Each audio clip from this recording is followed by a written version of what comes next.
Wake up! Wake up! Today should be an easy day to wake up. You should pop out of the rack because the 49ers are moving on in the NFC playoffs. Let's effing go.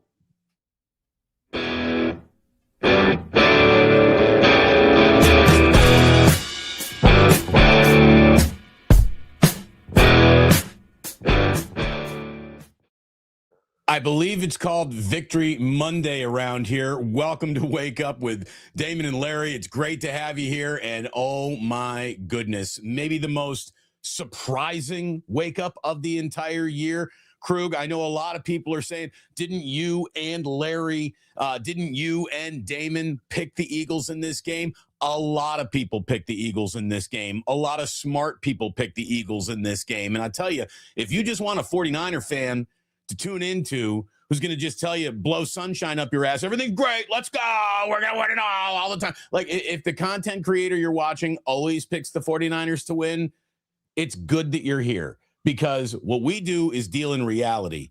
And the reason why everybody is so excited today, because I think you knew you were up against it. And in that game, there were several moments where it looked to be up against it. George Kittle tearing his Achilles is about as dramatic a letdown as you can have an in-game injury possible. And they fought through it all. These sons of bitches fought through it all. They did it again. And Larry, you know, I know that everyone's trying to stack. What's the greatest Kyle playoff win? Was it, going on the road in Green Bay? Was it the comeback against the Lions in the NFC title game? Look, you can rank them however you want. I don't think there's ever been one where there was more to overcome, where there was a less likely chance to win a game and you come out on top. That was an extraordinary football game. The entire first round, basically, of the wild card has been separated by eyelashes until the Chargers got on the field last night. But man, I mean, that was just incredible. All the emotions were had. No doubt about it. It's good to see you, Kruger. I'm glad you survived your trip in and out of the link. That's a hairy, hairy parking lot indeed. So good to see you, man. I know that, your wonderful sponsor had you out on this trip. So I think we need to start with some thank yous. Thank you to Ike's. Thank you to the Dubliner. Larry, take it away. Well, let me just first say, before we get into any of that, that I don't know what I predicted on Monday on Wake Up, but on game day and on YouTube, I predicted the 49ers to win this thing 23-20.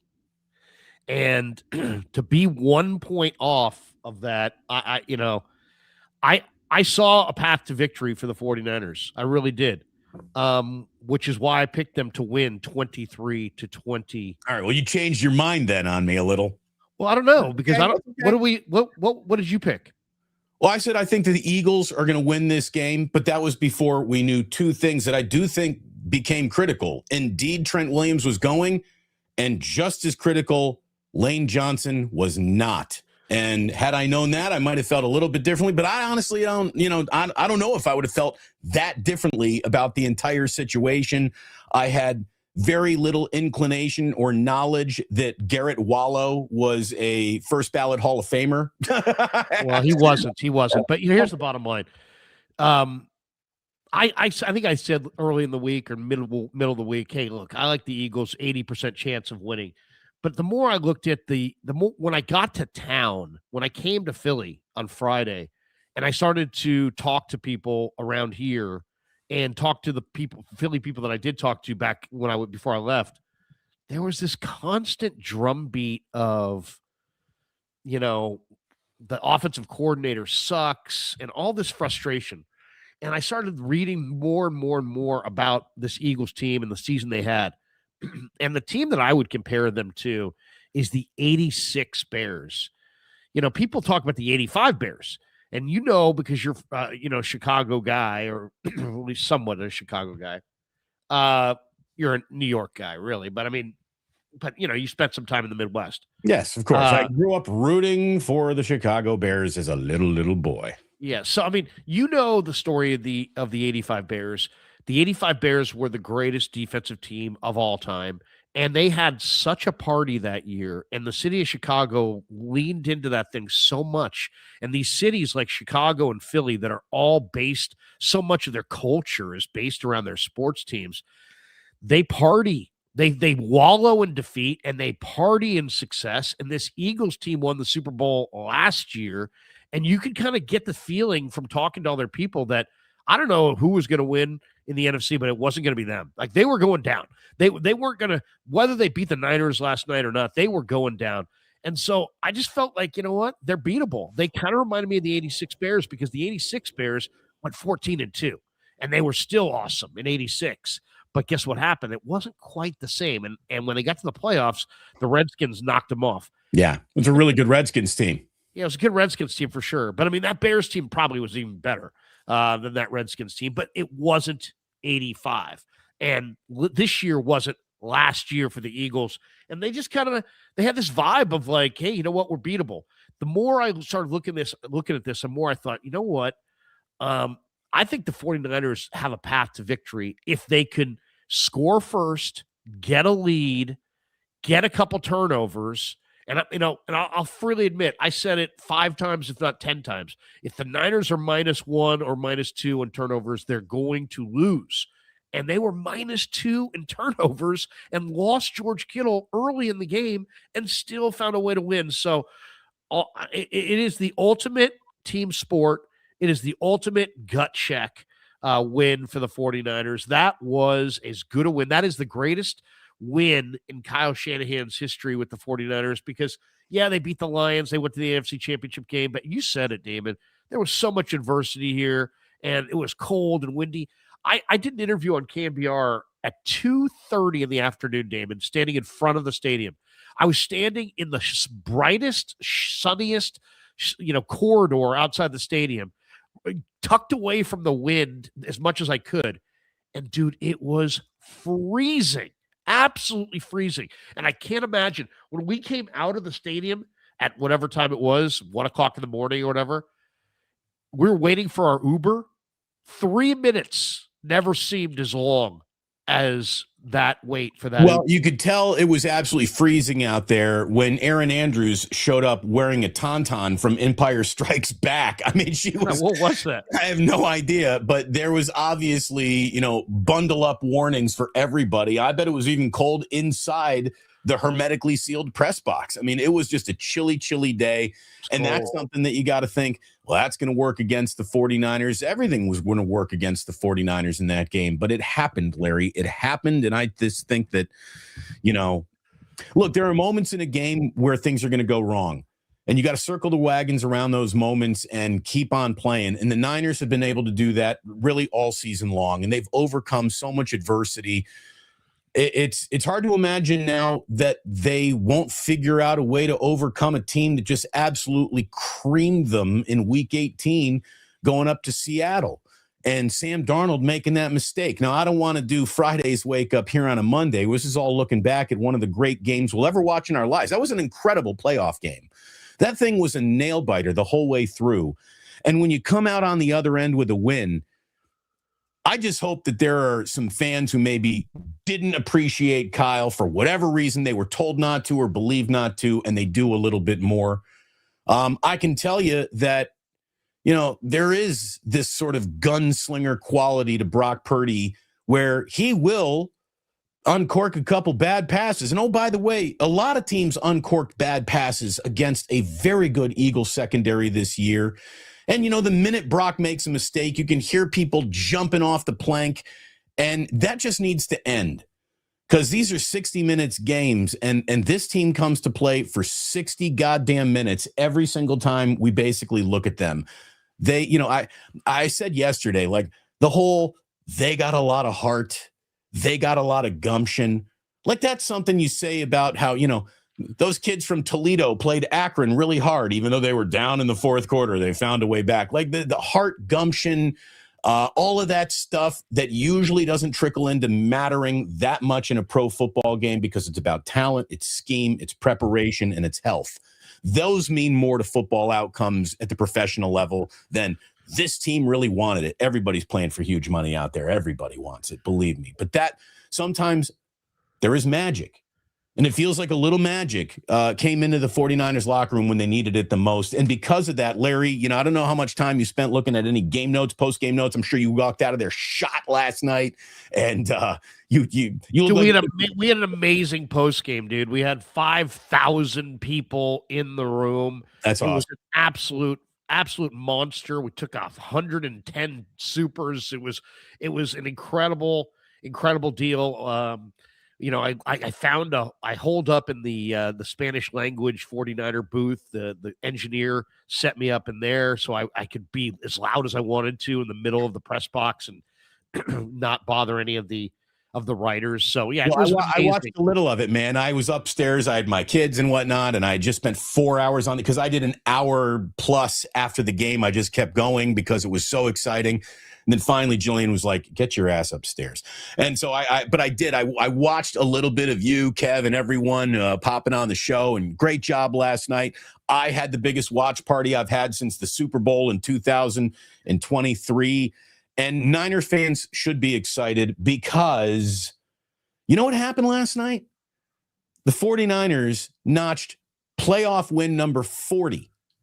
That makes them the winningest playoff team in football history. No NFL team has won more playoff games than the San Francisco 49ers, and they advanced to the divisional round for the 26th time in franchise history. And if past is prologue, right? What do we know about Shanahan? He either misses the playoffs or gets to the NFC title game. And that is completely in play once again. Here we are. Well, Here we are again. Let me say this about Purdy. You mentioned Purdy. Purdy is a great young quarterback. Is he elite? Is he this? Is he that? Is he top 5? Is he top 10? If he's top 50, is he top 15? I don't know. I don't care. I really don't care to judge it that much. It's a moving thing. We're talking about people and injuries and careers and young guys and old guys. And, it's like, it's really hard. How do you compare Drake May and Aaron Rodgers in rank? You know what I mean? It's like Drake May looks great, but it's just started.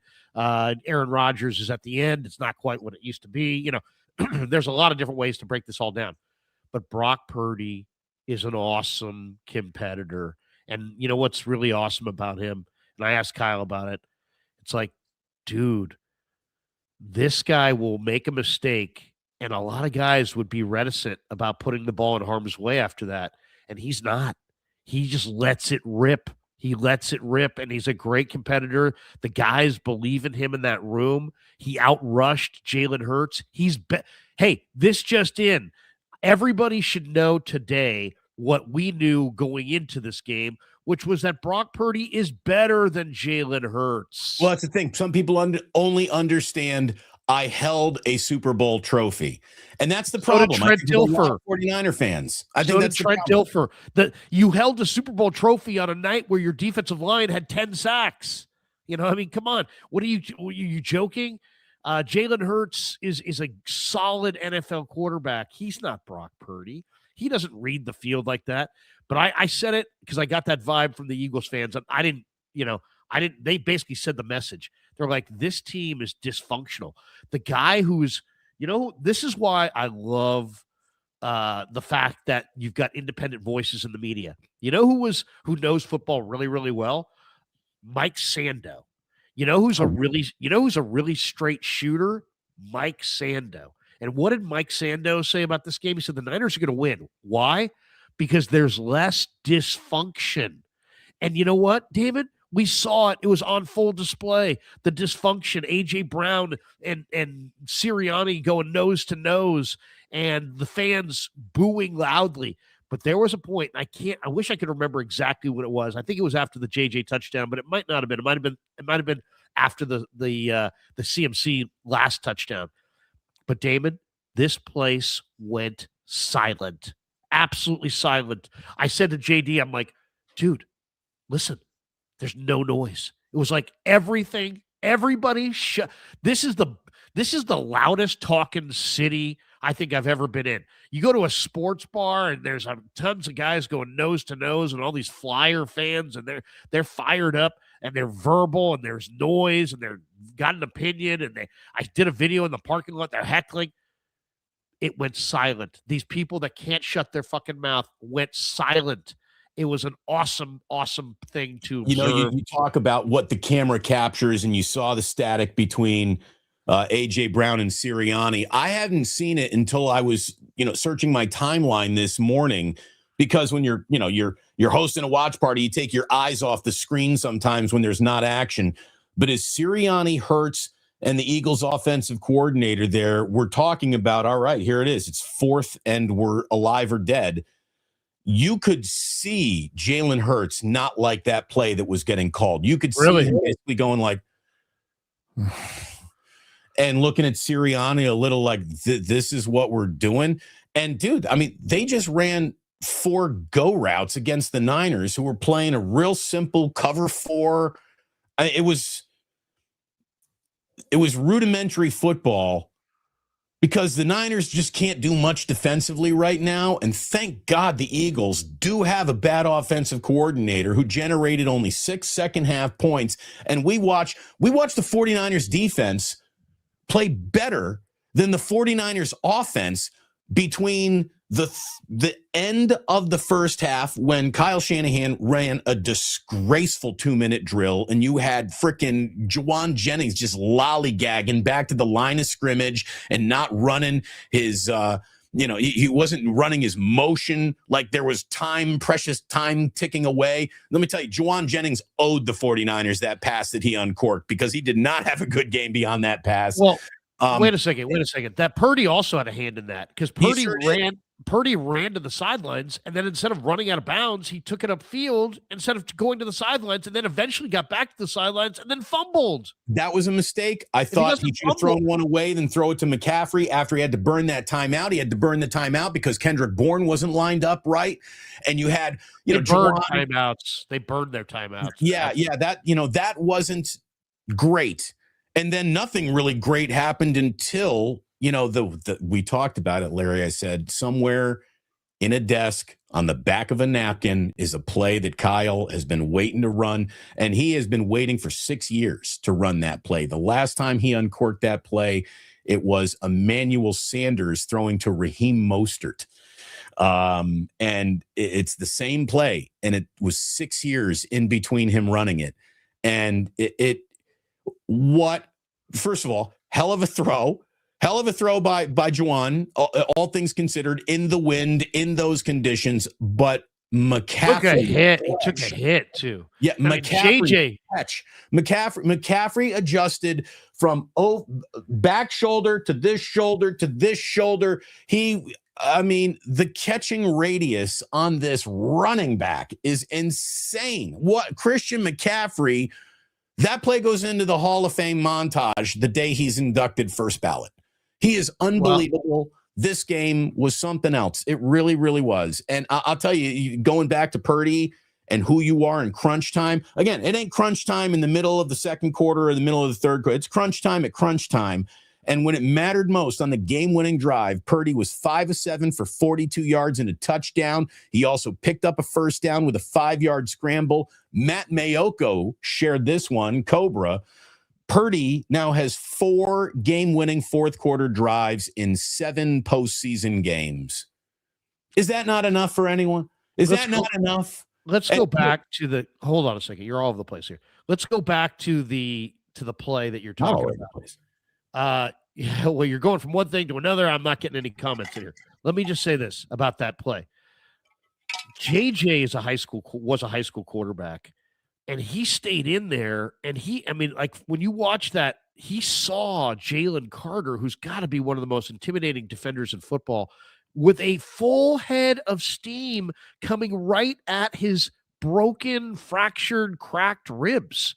And this guy is such a badass. We got guys who we know can't even get out there. And then JJ's out there with cracked ribs. And he should have saw Jalen Carter and got rid of that. I mean, that's the instinct of a normal person. Look at it this way. Purdy made a hell of a business decision. There was a chance where he could have blocked Jalen Carter. Purdy was like, I'm good. Purdy looked at Carter and said, I think I should have done something there. And Carter bears down on JJ. JJ holds it to the last second and then releases a freaking dime. 2 things, though. He releases it up. He exposes his ribs, and he took a massive shot. It was unbelievable. Drew a penalty. But the bigger part of that play is that Christian McCaffrey was the perfect guy to throw that ball to. Why? Because, dude, the one thing that I've learned from covering the Niners this year is that even though he doesn't look the part necessarily, Christian McCaffrey's fire burns unbelievably hard when it comes to competitor. He's one of the greatest competitors of all time. He was not going to drop that pass. I mean, this guy wants it so bad. It's unbelievable. And I thought that was between the call, the throw, the catch. I mean, my God, dude, one of the greatest 49er plays ever. And you're right about Kyle used all kinds of ingenuity, all kinds of incredible play calling, all kinds of creativity, and at times fooled the Eagles. The guy for the Eagles, I forget the guy's name, the offensive coordinator, there's nothing that they ever did all year that tried to fool anybody. They're just like, here it is, try to stop it. And that works when across the line and every guy on the team, you're better. But when you're not better across the board, you got to sometimes fool some people. And they had no ability to fool anybody. They should have tried to fool the Niners on that fourth down conversion. Instead, as you said, they went very simplistic and just said, hey, let's, defend it. And the Niners, I mean, I can't even tell you, dude, how much this thing is amazing from the standpoint of Eric Kendricks and Garrett Wallow. Niners caught two major breaks, Damon. Yeah. Garrett Wallow and Eric Kendricks are better right now. Dave Lombardi said it, and I ripped him for it early in the week, and he was totally right. And Dave, you were right, and I was wrong. He basically said the Niners upgraded when they went from Tatum Bethune to Eric Kendricks. And I said, man, that seems kind of harsh. But you know what? He's totally right, because Bethune body was totally beaten up. The Niners fell off all these tackles. They missed 17 against Seattle because they're fatigued. Now you bring in a brand new linebacker in Kendricks, who's used to playing 16 games, who's only played like 2. And you got Wallow, who's a really hard-working, smart guy. And, dude, Robert Saleh and Johnny Holland got those guys ready. Damon, I'm watching on the binocs, so I'm really in the box, like inside the and I'm watching these guys. There must have been 20 snaps where Wallow or Kendricks is like, hitting CJ West on the ass, move over a spot. Hey, Alfred Collins, they adjusted, jump this spot. They got those two veteran linebackers, got the Niners lined up right on defense all day. And it was incredible to watch. I didn't mention the sponsors, so let me just do that. We're brought to you, of course, on my end by Pig and a Pickle. Awesome place. Emeryville, Corte Madera. Soon opening in Petaluma, open 7 days a week. Go say hi to Damon and Mary, get some brisket. Thanks to Pig and a Pickle for being the title sponsor of the Krug Show. Also, Claudaddy Arcades is sponsoring our trip to Philly. 7 locations, including Capitola. Great follow on Instagram at Claw_Daddy_Arcades to find a location near you. Thank you, Claudaddy Arcades, for sending us to Philadelphia. This has been an unbelievable trip. All right, I'm sorry. Back. No, look, all I can tell you is that Garrett Wallow led the team in tackles in his first career postseason game, in his very first start as a 49er. Again, they met these guys this month. And then Eric Kendricks, again, 10 tackles, tied his postseason career high. He had 10 tackles against New Orleans when he was a Viking in 2018. I mean, it was a long time ago. So that was just incredible what those guys did. I'll tell you, Alfred Collins up front, CJ West, they did so much dirty work in this game, stuff that doesn't show up in the box score. The two of them, that's maybe, there you go. The rookies you drafted are a big part of the reason why this team came out on top. Sam Aquinu played pretty well. And let me tell you, Keon White had the only sack of the day. But it isn't how many sacks you have. It's when it happens. And if Keon White had not taken down Jalen Hurts, I don't know if the 49ers are winning this game. That was a huge play and a huge moment in this game. I think there are 3 huge moments that defined this team's ability to win. One of them was from Keon White. And the other 2, look, let's not pretend for a second there wasn't a little bit of luck involved here for the 49ers, because there was. A.J. Brown decided to wear his stone hand gloves. He had balls hitting him in the fingertips Not bad throws by Hurts that he just couldn't pull in. He had right there footballs that this really good player decided to drop and not look good at all in the NFC wildcard game. And I'm going to tell you, the whole math of this game turns on that Jake Elliott missed point after touchdown. That changed the math of the whole game. If you know what's really interesting, look at the Eagles' targets and then catches. Every single one of their top 4 weapons caught half. Basically, they all dropped at least 3 passes or didn't connect on 3 passes. They targeted Devontae 11 times. He caught 8 balls. They targeted Goddard 7 times. He caught 4. They targeted Barkley 6 times. He caught 3. They targeted A.J. Brown 7 times. He caught 2? Is that right? Extraordinary. Or no, 3. So that's a lot of misses there. The other guy that we got to shout out here, sometimes there's good fortune in games. I'll tell you what the good fortune of this game was, is that the Niners have a pecking order with their young guys, and they don't screw around with it. And it's like Jair Brown was here and Siegel was here. But in the minds of many of us, I thought Siegel was the better cover guy all year. And really good game. Yeah, I know he had a good couple good games early. Then he had a couple rough games. Then he sat most of the year. He had 8 tackles, 7 solo. He saved the game on that 1 tackle. Was it Goddard or whoever it was? The shoestring tackle. Marquise Siegel was terrific. Terrific. I think since we're just talking about hand him the flowers, Kyle Juszczyk is standing right in the middle of this victory.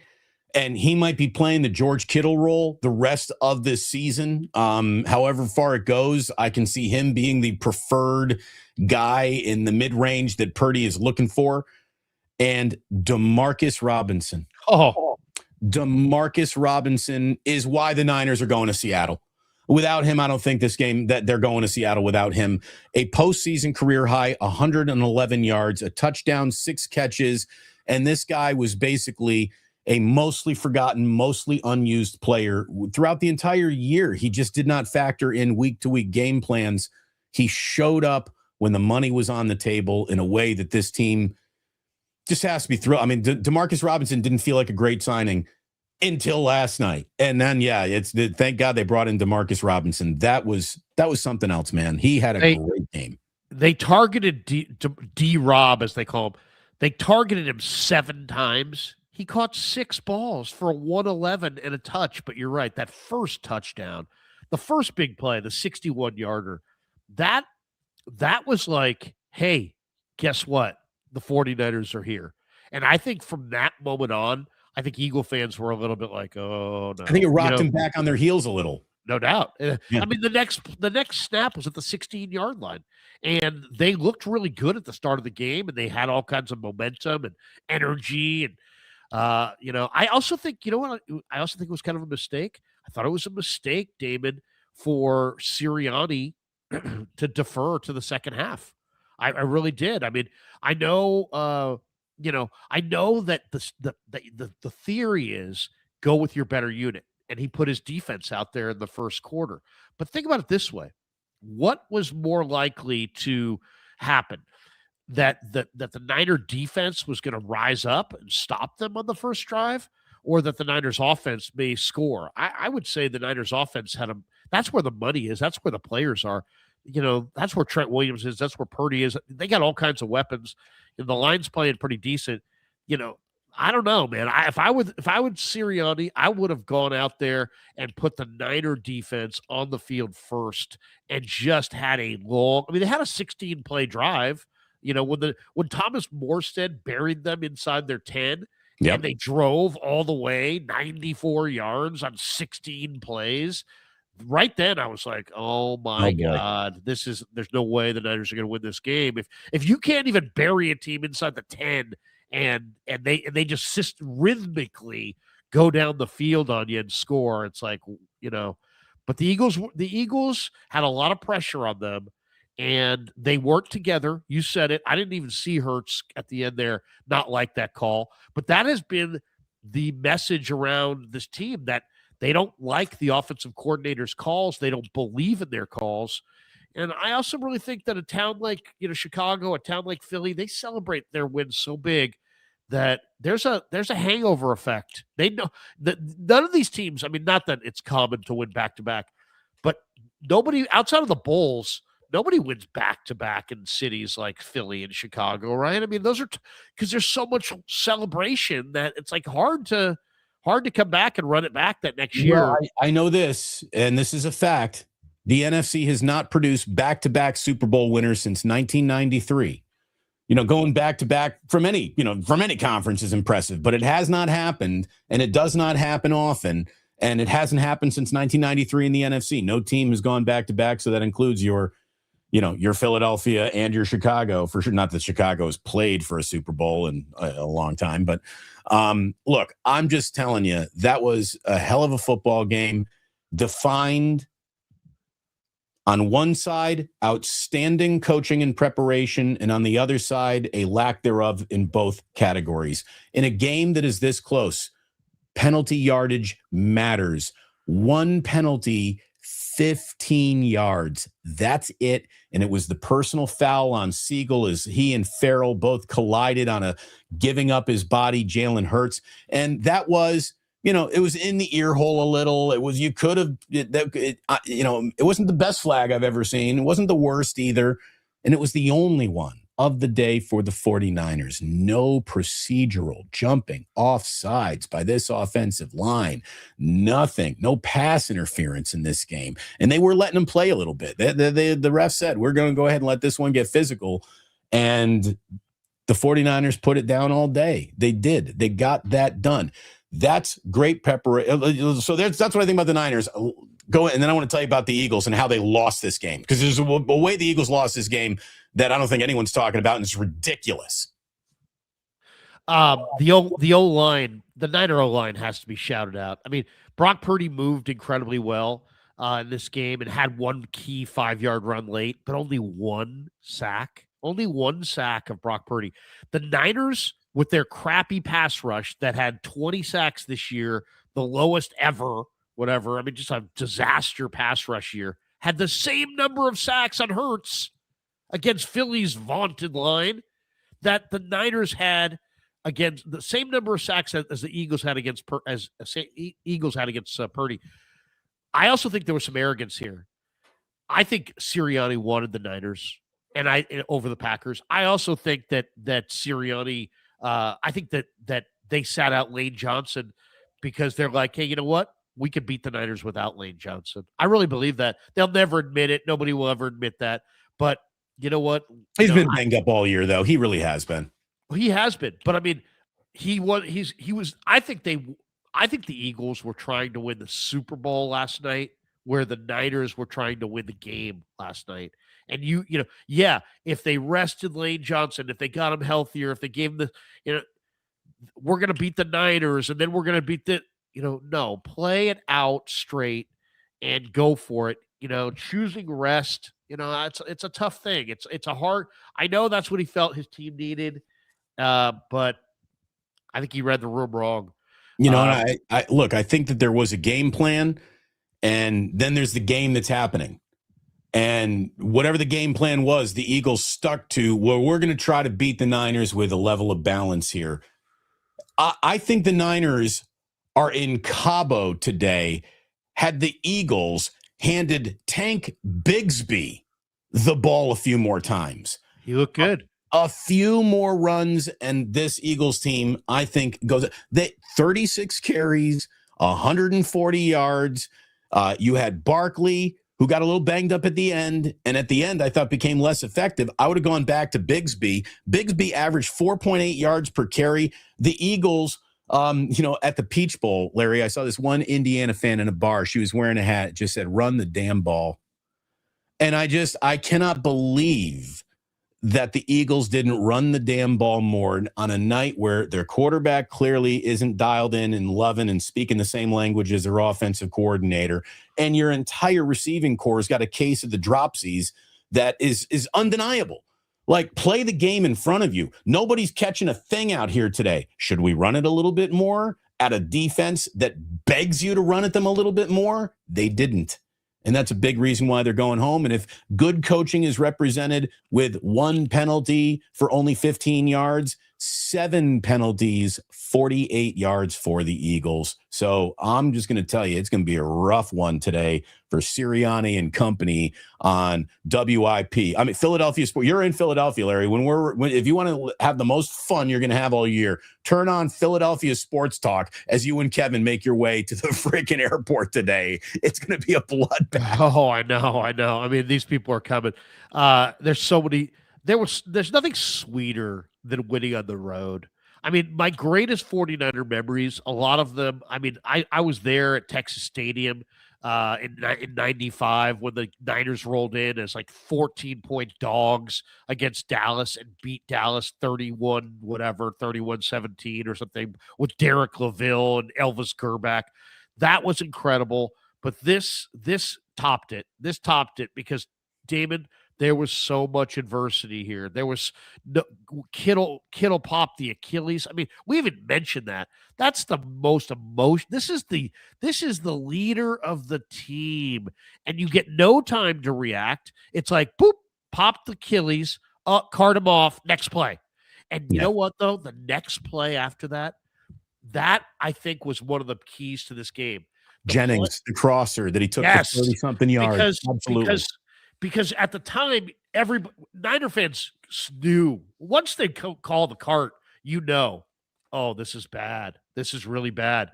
And for Kittle to go down like that in such an emotional moment, and you're sitting there going, what? Oh my God. And the place is, you're sitting there and you're reeling. And for Purdy, 2nd and 4 from the 29, and he rips it to JJ, and JJ goes for 45 yards. And the next thing, Niners are on the 26-yard line of the Eagles, and they had to settle for a field goal, which I also didn't think was the right call at the time.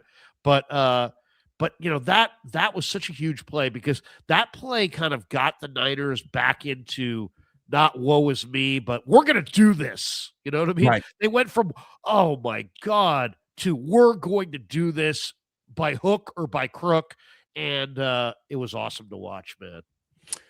Shanahan, now 9-4 in the postseason as head coach of the 49ers. He is 1-1 against the Eagles and 3-0, perfect in the wild card round. There are frustrating elements. I thought it was 10-4. It's 9-4? I thought it was 9-4. Yeah. No, look, there are frustrating elements of Kyle Shanahan that are undeniable. The way that he seems to play favorites and the guys that he drafts don't get progressed enough to even make a blip. Guys that he's traded for that are really good players become afterthought. Like I cannot believe that Brian Robinson Jr. didn't get a play from scrimmage. I can't believe it. But he didn't, and I think that is another reason why the Niners made it a little bit harder on themselves than maybe that game would have been. I think Brian Robinson Jr. is a guy that I'd rather see running in between guards than Christian McCaffrey, and Christian McCaffrey might want to see that too because McCaffrey gets blasted on those plays. It's like the Niners are throwing away 1st and 2nd down and setting up 3rd and long way too often. I would have liked to see Brian Robinson Jr. mixed in. Sky Moore, a guy who's been great on special teams for weeks now, really the whole year. I thought he made a special teams mistake when he fielded that punt. Inside what are you doing, Sky Moore? Seriously, what are you doing? This is one I don't understand. I don't get this at all. Okay, I've seen this coached. I've seen coaches talk to their players. It's a real basic thing. It's like you put yourself at whatever yard line you want. And most people say it's the 10. Some people might say it's the 5. But you put yourself at the 10-yard line, let's say, and you don't move your feet. And if the ball goes over your head, you run forward and let it go. And he backed up off the 10 and caught it at the 8 or 6 or whatever it was. It's like, bro. And another thing, too, Sky Moore bobbled the punt that was on the turf. And then he ran and scooped it. And don't do that. That's usually a recipe for a turnover more than it is, oh, you popped one. I mean, sometimes if there's just a little hesitation, blocks set up that might not have set up without that heartbeat. I get what he was doing. but he shouldn't have done it. It's lucky that didn't come back and beat the 49ers in that one moment alone. Football is chaos, man. It is. You can prepare as best you possibly can, but then the insanity of a game starts happening, and the pressure of moments are what guys crumble under or thrive in. And luckily, Brock Purdy seems to be a guy who thrives in those moments. And man, that guy, I got so much respect for how he goes about it and the way that he keeps on battling. Again, what more do you want? The guy has played 7 postseason games.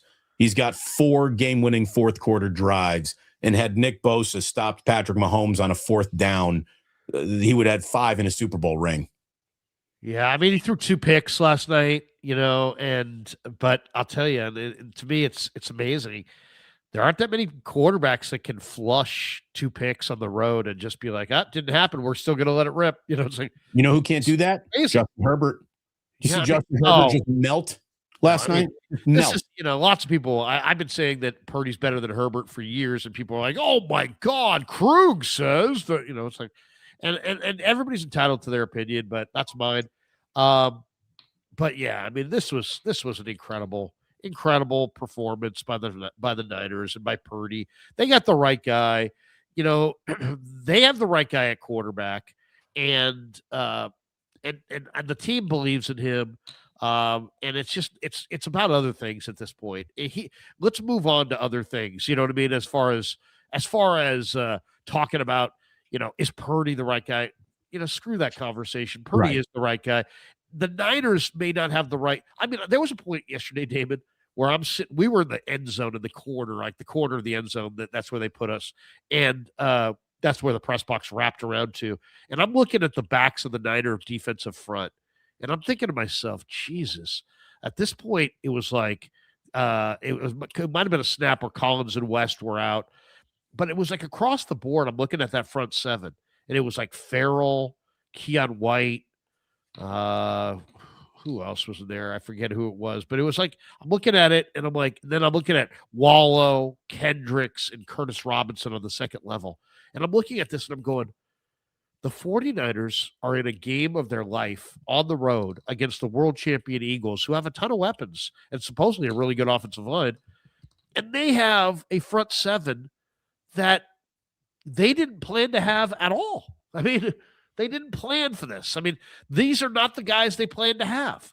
So Robert Saleh, I mean, if Robert Saleh does not get a head coaching gig, something is seriously wrong. Baltimore.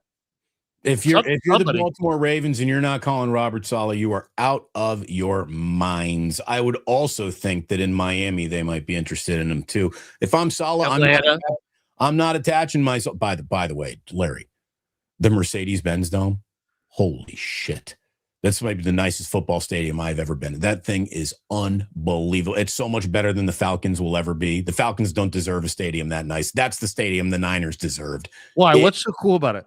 Oh, it just, the way it's set up, the angles, the sight line, the way the noise is captured, that 360-degree scoreboard that hangs above it, the Oculus that never, I guess, really opens very much.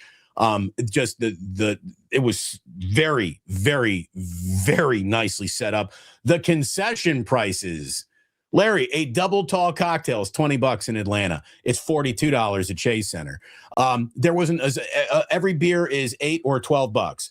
Every single concession is priced around like $12. You're not going through a whole 20 if you're going to get like a Chick-fil-A and a drink, and there's Chick-fil-A's all over the place. We're getting screwed in California, by the way. I mean, it's sick. I mean, gas here is like $1.70 less. This is Philadelphia. We're not talking about Tulsa, Oklahoma, or something. Right. This is Philadelphia. In Philadelphia, they're going to pay almost $2 less per gallon than we went out to lunch. We went out to lunch a couple times in a few places, and San Francisco is now officially home of the $40 entree. Every entree was $20.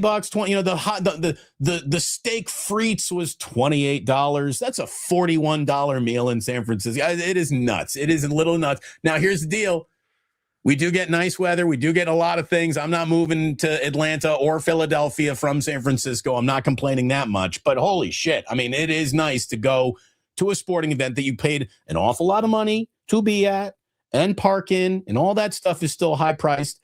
But then when you walk in there, you don't need a rape whistle when you go to get a couple hot dogs and a beer. Yeah, I'll say this though. I mean, I can't.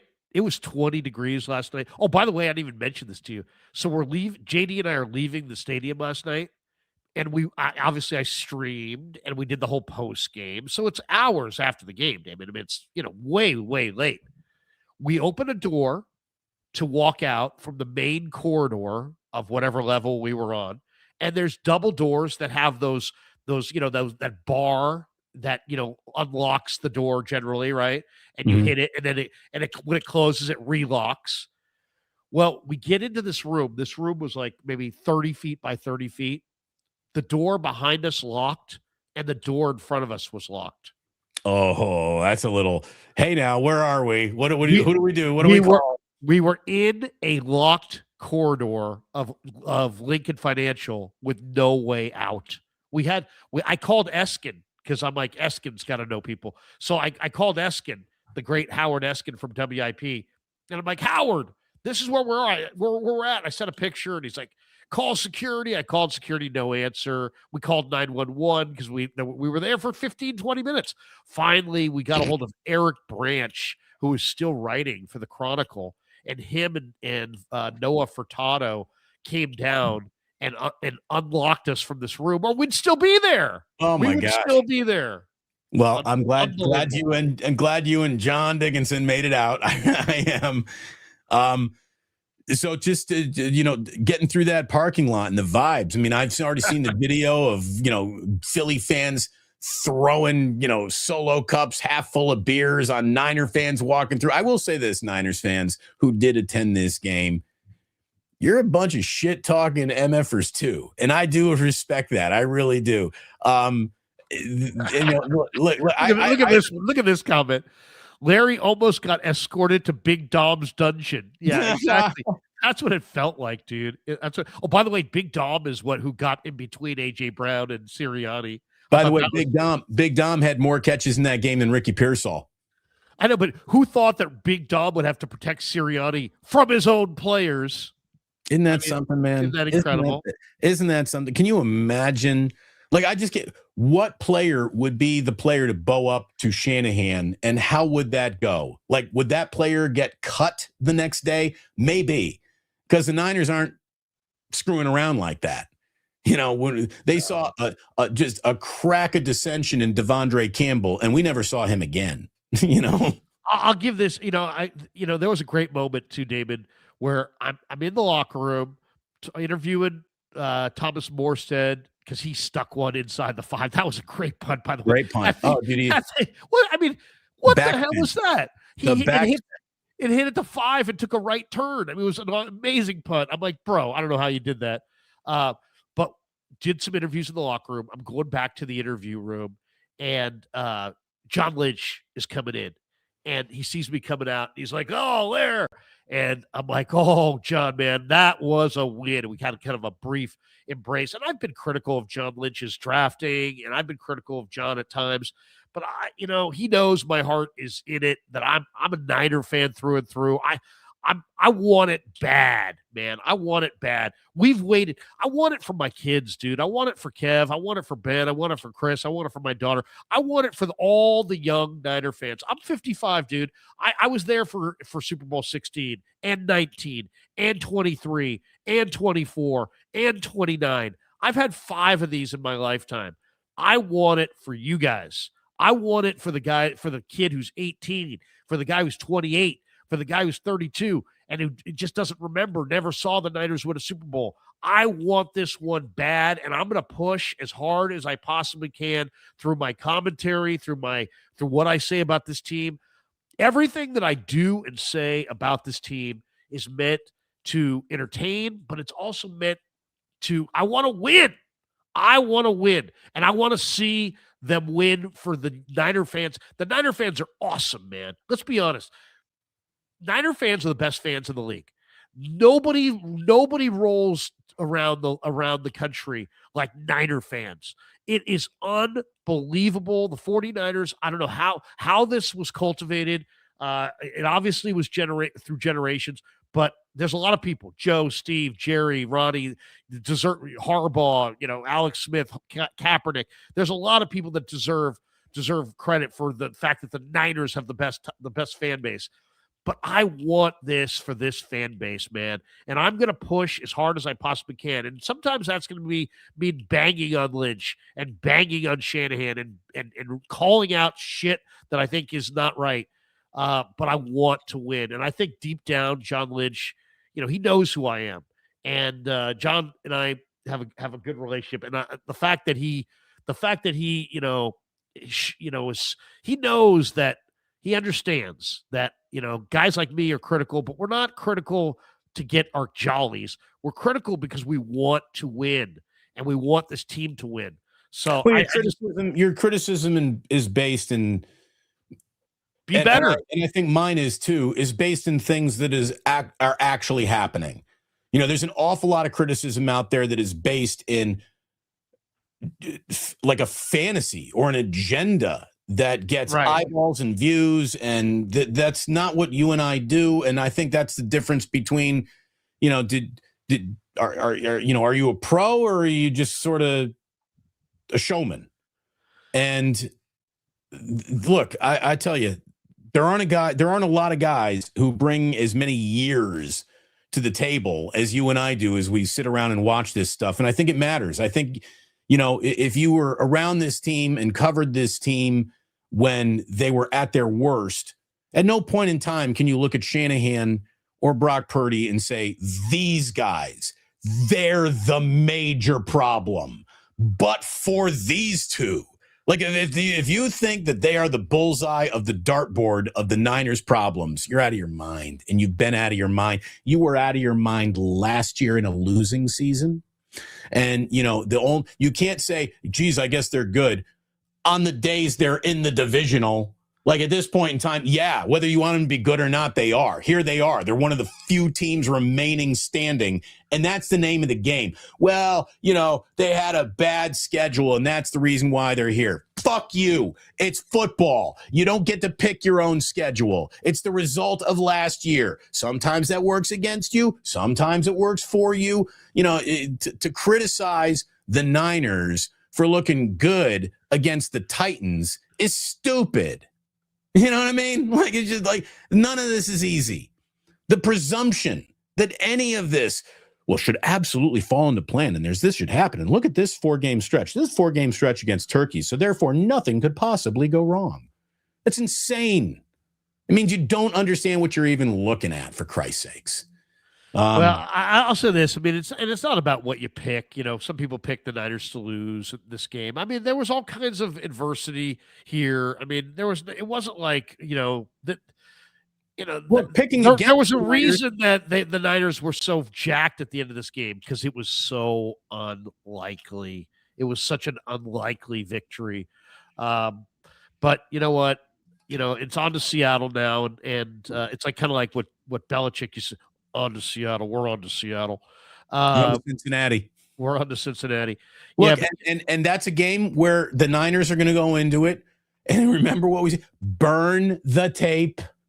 Burn the tape. What happened in Week 18 matters nothing to what is coming up in Seattle in the Divisional. What really sucks is how the 49ers got jobbed here on short rest. That game is going to kick off on Saturday. That's just wrong. They got to fly back from Philly. They got a short week now for a team coming off a bye. That is just dirty pool NFL. And I saw that Tim Kawakami. You know why? No. So, I saw the reason that Kawakami offered up was that the 1 seed traditionally is the first game on the Saturday. You know what? What about football is married to tradition? Wouldn't you rather have a better game with a rested team and a fair sort of balance to a game than, to me, the NFL is nuts for having this game on Saturday when it could totally be Sunday. And the games that are coming up Sunday, if you move them to Saturday, that would be fine. They wouldn't be on the rest. There wouldn't be no short rest problem for those teams because they played on either Friday or they played on Saturday. They're trying to give the 1 seed they don't want the 1 seed in the conference championship game to have short rest. That's what they're trying to avoid. But it also doesn't seem correct that, the 6 seed, when it's arbitrary like this, where you could, where the Niners played, why should they have to, on a Sunday, they're going to have a short week, where Seattle's got all kinds of time to sit around. I mean, it's another thing that's going to make this very difficult. And I don't know if the Niners can go to Seattle to win. I don't know. I'll say this, though. It's hard to love them. I feel good about it because Seattle's been better this year on the road. They really have been. And all year they've been better on the road. So we'll see. And the other thing is the Niners found something in this game. It's one thing if they just won the game, but they actually found something in this game. What did they find? Marquise Siegel. They also found Garrett Wallow and Eric Kendricks. When I say found, I mean they now have 2 young. They went from linebackers who were tired and beat up and falling off tackles and missing tackles, and who are younger players like Tatum Bethune, to older players, granted, but older, healthy, fresh players. And now that's a big difference. And then that's 3 guys in the middle of the field, and Siegel, Wallow, and Kendricks. And I was most impressed by Wallow to some degree because I consider him a special teamer, but there was no doubt that he was in his game plan. He was talking, he was moving, he was active, he's smart. I mean, there was a lot to like there. So I kind of feel like, yeah, you know what? The Niners are coming back against Seattle, but now they're coming back with 3 middle-of-the-field defenders that are healthy, rested, and fresh. And we'll see. Let's bring this one on. Larry, I know we both on Friday was it Saturday? We did wake up. When I was in Atlanta, what day was that? I'm in a fog of travel and football bliss. It was Friday. Okay. We said we don't want to hear anything about Fred Warner. I do want to hear something about Fred Warner this week. Let's get an update officially because he said if the team's in the divisional, maybe. Let's turn that maybe into a little. I'd like to know where that maybe goes this week. I really would. Because come on, man, if that were to happen, God, and just speaking it would of be a shot in the arm for sure. But I feel so bad. I don't want to see him do it. I don't. I care about this guy, man. I want to. This is a young man. I mean, if this were, I don't know who's an. Hey, look at it this way, Larry. If the doctor clears him, the player plays. That's if this were Eric Kendricks, like if this were somebody who was like, he's only got a year left, whatever. But what is Fred? Fred's got 5, 6, 7 years left. It's like, I don't want to see him. And I admire him for wanting to come back. And I would just push that off as long as I could. And I feel like Shanahan sees it the same way as I do, which is it's awesome. But you know what? It's a great story. But let's not get caught up on a story because it's only a great story if he comes back and plays well. Well, like I said, and he's a shadow of what he was in this game. That is actually is not a lift to the team. So I hear what you're saying, but I would say they're one more game away from that being a real conversation. But that would just be my guess. I don't know. We'll see. We'll see. Again, we'll see. So again, it's not normally a window that I'm looking through, and I agree with you. It's false hope is no good this time of year. But I don't know if this is false hope now. So maybe false hope becomes real. Let's find out. And just to get back to where, so much of the emotion just got let out of this game's balloon. The Kittle injury it just sucks so bad for that guy. And I hate to say it. That might be the last play he plays in a Niner uniform. We might not see George Kittle play again. I don't know, man. Why? Why would you say that? Because what makes you think that? If that's a torn Achilles, he doesn't play next year, basically. I don't think he's going to play next year. I think he's out for next year. And it's like a Klay Thompson situation. Right. And maybe that guy wants more. He wants to keep going, but George has also reached a point in his life where, he can, whatever George wants to do next, it's available to him. If George wants to go into the broadcast booth, he is going to shine there. If he wants to do a show, I hope so. I hope so. But at the same time, are the Niners going to reinvest? Is this the time to now trade him to move on from his thing? I mean, because football moves on, dude. Football moves on. Holding on to tight ends with as much tread off his tire, as injured as he's been over the last few years. I mean, the stark business of football that led to Dre Greenlaw, he gone, could lead to Kittle, that too. And Kittle's got obviously a level of scholarship that very few guys have ever had with this franchise. He is an all-time Niner. I hope he plays again. Chad is all over the place with this thing. Here, we got this guy. Absolutely won't trade Kittle. This guy says... Look at it this way. I'm sure he would have absolutely said won't trade Montana. Shit happens. Brock Purdy, I tore my Achilles twice and healed in 4 months. This guy says Kittle and Boss are done as Niners, maybe another team. Yeah, right.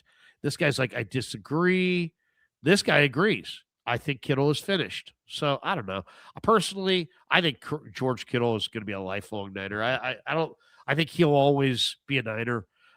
He's not going to last forever, but I don't believe he'll be. I think he's going to be one of those guys that finishes as a Niner. Dude, but here's the thing, Larry. He'd be coming back for his age 34 season. There's not a lot of good NFL stories in age 34 seasons. I hear you. It's going to definitely be the dividing line between chapters of his career, but I think he'll be here. I think he comes back and has at least 2 more good years for the Niners. I hope you're right. Like I said, I picked the Eagles hoping that I was wrong. Larry, in this regard, I hope you're right and I'm wrong. George Kittle is a forever guy. He really is. You want that guy. What about him do you not like as a football player? It's the rare answer of nothing. There's nothing about him I don't like. His attitude, the way he deals with the media, his teammates, the way he deals with fans, the way that he is just a ray of sunshine on dark and cloudy days. He's everything you need. You need one of those guys in your locker room, and you can play your entire career and not meet one of those guys in a locker room. He's so special. He's a Hall of Fame talent. An argument to be made that he is the greatest all-around tight end of all time. Other guys have caught more touchdowns and more passes and blah, blah, blah, blah, blah. They didn't block like this guy did. No, they did not block like this. Great player. He's a great player. His swagger is their swagger. It's funny. When he was leaving the locker room, he's on the crutches and his wife's there and his family's there. And there'd be, so many dudes in that situation would be hanging their head or down. This guy understands that what he means to the team now, and he was up and in that room and cheering guys on, and and it's just somebody said they should have taken Tyler Warren. I think that's true. I think they should have taken Tyler Warren. Tyler Warren was the obvious stud pick, and they went with Mikel. But you know what? I'll tell you, somebody else in here said Kyle Pitts is a free agent. And, if I were the Niners, that's the guy I'd go get. Because they could play together when Kittle gets healthy in a couple years. Here we go. This guy said it. Eric says, go get Kyle Pitts this offseason, get help for Kittle. Yeah, I agree. I think Kyle Pitts is the right guy for. I'm not paying premium for Kyle Pitts when I got Jake Tongas here. I'm not. I think Jake Tongas is the guy that I would start leaning into. And I think they better start leaning into him on Saturday in Seattle. Kyle Pitts, though, is a really nice receiver who, 6'6". Tonjas is nice. Don't get me wrong. I like Tonjas, but they're going to need 3. I mean, look at Seattle. Seattle's got Parkinson, Ferguson, Davis Allen, Higbee, or the Rams. The Rams have Parkinson, Davis Allen, Higbee, and Ferguson. I mean, the Rams are, have 4 really good tight ends. Niners are obviously going to have to add a tight end because of Kittle, but Pitts to me is a guy that was super highly regarded coming out of Gainesville. didn't really do it at the early part of his career. Now this year really started to bust out, and I think he's going to have an amazing 3-year run here if he gets in the right offense with the right quarterback. And I think Kyle Pitts, you could pay him like this, and he could perform like that. So that would be the guy that I would go after. But I hear you about Tonjes. I mean, I'll say this: I didn't sweat the Kittle thing as much in the pass game because of Tonjes. He's not the run blocker that Kittle is, and neither is Farrell. But Tonjes is absolutely a reliable receiver. Absolutely. Do you think Ricky Pearsall's playing in Seattle? I mean, come on, Ricky.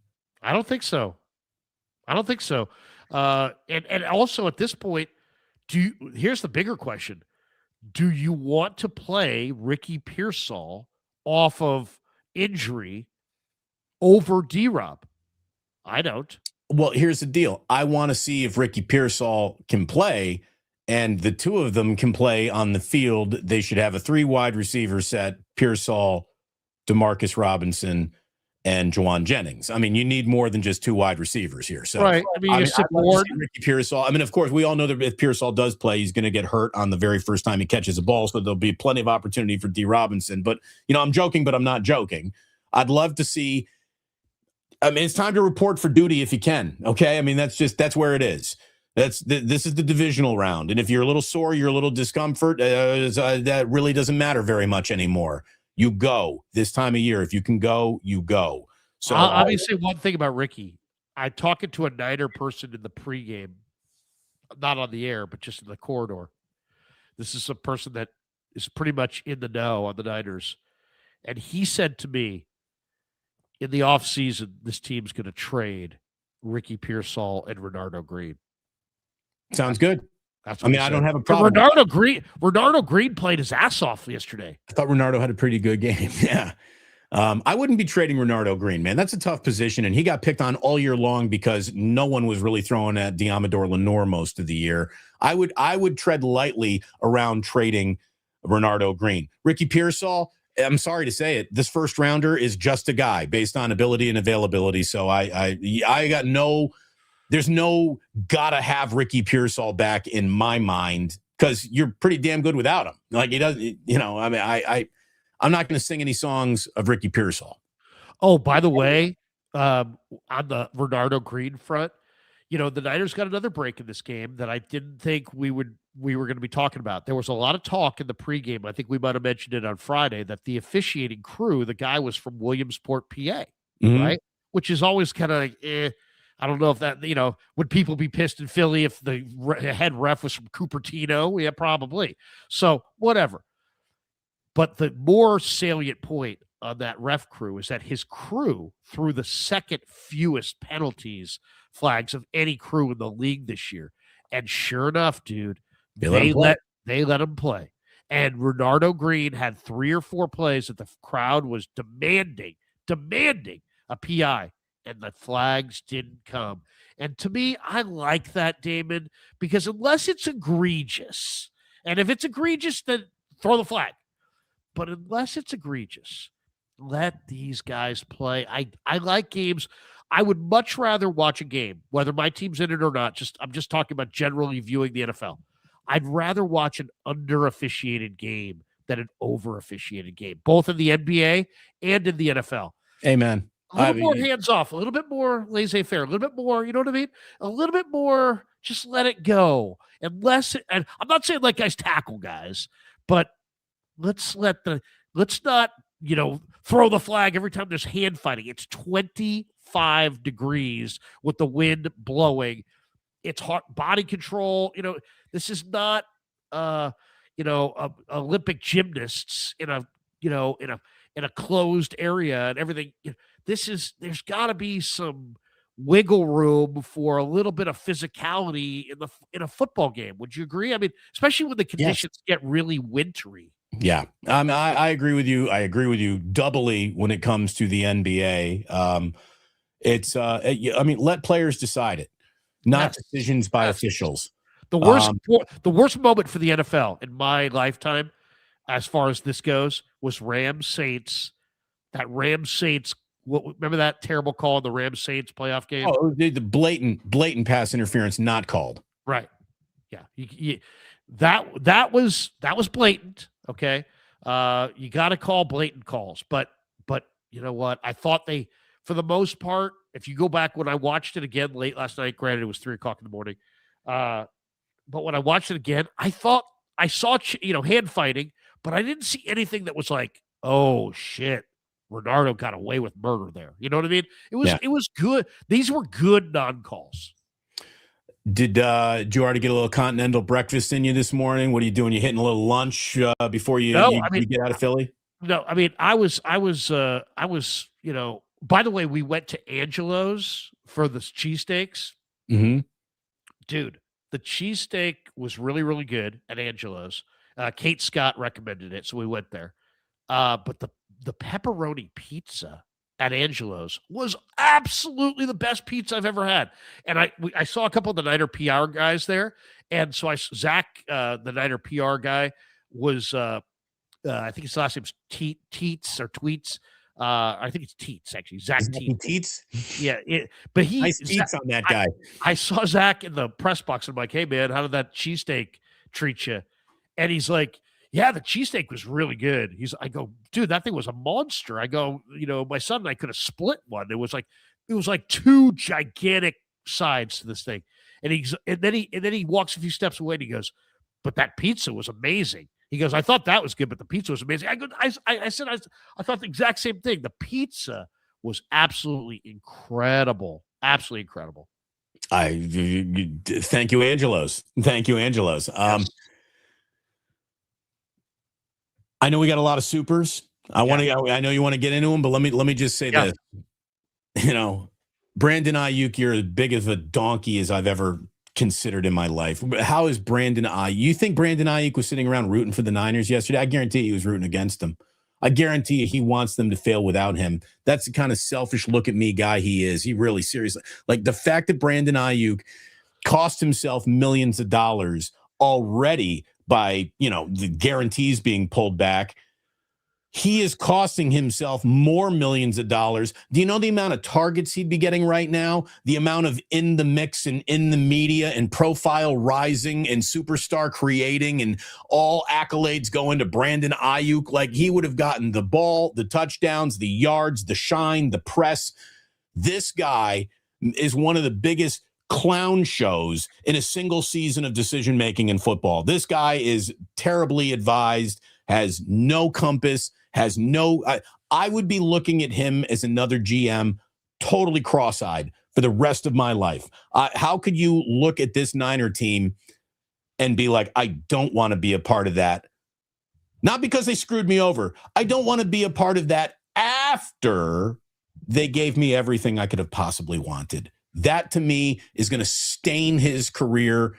It's going to be like the oh man, what's the guy who turned down that huge extension from the Lakers and then didn't ever really make big money ever again. Swaggy P? No, Schroeder, Dennis Schroeder. He's like, I'm the man. I'm gonna turn down what the Celtics offer me, like $68 million. Not even interested in that. Or no, I think he like, dude. Brandon Ayuk was broken off top of the food chain money. There's no reason. Unhappy. There's no reason we need to talk about him. All I'll say though is George went down, and guess who sent a tweet saying, "Hey, I'm thinking about you, bro." Debo. Did Ayuk send one? No. So nothing against Ayuk, but you know what? Slow the fuck down, and good luck to you wherever you go. That's right. Real quick, Lakers offered him $84 million, and he turned around and signed like a 1-year deal for $8 million. Tyler, by the way, Tyler Pandia says, Krug, thanks for making the video for my dad. Oh man, I love it. And by the way, I just want to mention this. I'm on Cameo, right? And so I do get a lot of cameos. And of course I get them during the Niners season. And I have one for today from a guy who wants me to record a thing, and it expires in 4 hours and 47 minutes. And I could easily do this Cameo. I've been staring at it for 4 days, but he's asking me to record it with my studio setup. And as you can tell, I'm in Philly. So Unfortunately, I'm going to have to let this cameo expire. Or I guess I could do it, but I'm not going to do it in Philly. I mean, I'm in Philly. I can't do my studio setup. I know you want me to introduce your basketball team in our studio setup, so it looks kind of like more like a big time thing than just me sitting here in my Airbnb in Philly. So I don't know what to say, but for that guy who asked me for a cameo, I'm probably going to have to let that expire. So anyway, sorry about that. But if you do want to hit me up on Cameo to talk trash to your friends, I get a lot of that now, David. Hey, my buddy's a big Seahawk fan, Krug. Talk trash to this guy for like 45 seconds, so it's kind of weird. I'll be standing there in the kitchen. I'll be like, hey, your Seahawks are fucking crap. And so my wife will be like, who are you talking to? What are you charging for cameos, Kruger? Oh, not very much. Like $20. Okay, $20. good. I was to get $150 to have Larry Kruger say your Seahawks suck. I don't know if you get value there. 20 maybe. $20, but you know what? I saw Kevin from The Office. He's charging like $250. I'm like, dude, you're just you're like the fifth best character in that show, and you're charging $250 to because dude, do you know how much money those characters made throughout the years and their residual checks and all the reruns they're getting? Yeah, if I'm not him, I'm not pushing send on anything for under $250.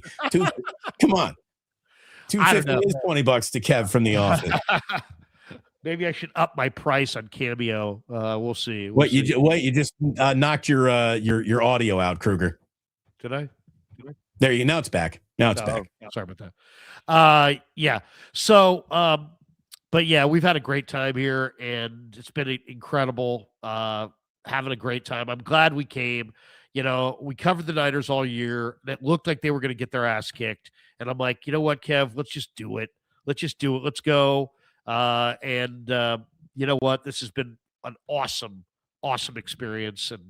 And someone said it's Radnich on Cameo. No, I don't think he is, but that would be a good one. But yeah, wait a second. Here we go. Larry, can I pay you $20 to leave a message on my phone? Can you whisper creepy sweet nothings? Hey, how you doing? Ooh, yeah. $20. All right. Should we get through the supers here? Should we hit them? Oh, wait a second. Now something is wrong. There we go. No, I'm okay. No, I got. Oh, you were muted. Okay, here we go. We got this one. Howdy, says Larry and Kevin, the good luck charms. All right. Here we go. How about this? I'll pull them up. You just read them.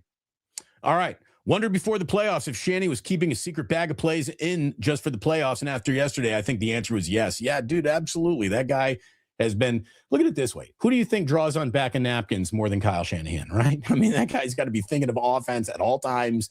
And yeah, we got into the stack of special plays yesterday. We saw one of them. Well, here's the other question, Damon. I mean, do you believe that coaches have a prime? Because if so, wouldn't Shanahan be in it? Because, he's the son of a coach, so he got an opportunity that many young men would never get. And he probably, I don't want to say didn't deserve it. I think he deserved it, but he was young. And a lot of guys are still coordinators or quarterback coaches or whatever when he was a head coach. And now here he is. Now he's actually at the age where he's kind of in the prime of his career. Like when I look at John Harbaugh, I think, here's a guy that might be a little past his prime. I'm looking at Andy Reid, and I'm like, I wonder if he still has the same fastball. But Shanahan right now should be in whatever the coaching prime is. Look, Shanahan is at the age where a lot of head coaches get their first opportunity to be a head coach. He's 46 years old. Right. And he's already been, the Niners head coach for a decade going into the next year, right? So that is, he started young. He's certainly taken a few licks, and he's learned a lot along the way. And I don't, here's the thing. If you need to see Kyle Shanahan to hold a Lombardi trophy before you admit he's a good coach, you don't know what you're talking about. You're on the bunny slope of sports understanding. This guy is outstanding at his job. His shortcomings, yeah, we can see him. We're not saying he's perfect, but in a world where a third of the league fires their coaches every year, you'd be moronic to want Kyle Shanahan replaced with who? There was a guy in my fraternity in college. and he had his girlfriend was gorgeous, and he was just a totally marginal looking guy. And every single time we got together for beers, he was constantly bitching about his hot girlfriend. Oh, I can't stand her. Oh my God. She did this, she did that. And after a while, I'm like, bro, first of all, you're dating above your skill level here. You're probably an overachiever. You probably should either, if you hate her that much, just dump her. And he's like, dude, she's beautiful. I'm like, yeah, well then shut up. Right. I don't want to hear about how terrible she is. And I feel like the same thing. When I hear people bagging on Shanahan, I just feel like saying, shut up. Shut up. Because who do you prefer? You know, there's a lot of coaches out there. Who do you prefer? We got I hated that 2-minute drill before the half. I don't like the way Kyle uses his running backs, but okay, he's in another divisional round. So I guess at least for this week, I'll pipe down on what I don't like because I didn't think they were going to get out of Philadelphia alive, and they're still breathing. Supposedly John Harbaugh has 7 offers right now. That's 7 teams want John Harbaugh. How many teams do you think would come calling tomorrow if the Niners decided, like in some petulant fit, that they were going to fire Kyle Shanahan, kind of the way they did with Jim Harbaugh? There would be 3 other coaches fired the same day just from teams being like, hey, wait a second, we might be able to get Shanahan? See ya, Canales. Yeah, by the way, you want to know what the scariest coaching hire of this cycle is so far? Mike McDaniel, offensive coordinator, Detroit. He's got toys and weapons to play with up there. Look out for the Lions next year on that hire alone. That's a good one. Again, says, go tell Bradley Cooper his commercials suck. He's an Eagle fan. Ryan says, Larry, you were right. The fans turned on their team, but even worse, their head coach turned on his players. Sirianni is a joke. Yes. I mean, I don't know where that turn happened, but obviously there's something rotten between, like AJ Green's gone, right? Either one, AJ Green or Sirianni is not going to be an Eagle next year. Yeah. You mean AJ Brown, but yeah. AJ Brown, Green, whatever. There is an AJ Green who was also a pretty good receiver. Fuji Simeon says, how was the media food, Larry? How was Philly? I kind of thought the media food was actually pretty bad, but Philly's been great. Philly's amazing. Here's the thing. I will say this. If you're from the Bay Area and you talk about, like, why would you pay to live in San Francisco? If you're from the Bay Area, food tourism is a tough thing.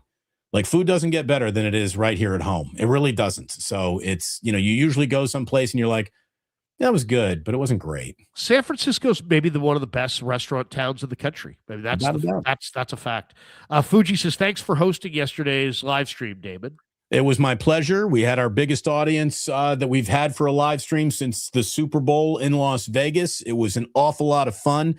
Nearly 200 supers when it was all said and done. So it was a fun day for the channel for sure. We had a good time. People love their live streams. Fuji says, but Cam Newton said Purdy is a manager, not a changer. I bet he was wearing a lovely hat as he said that. Yeah, Cam Newton falling a fumble.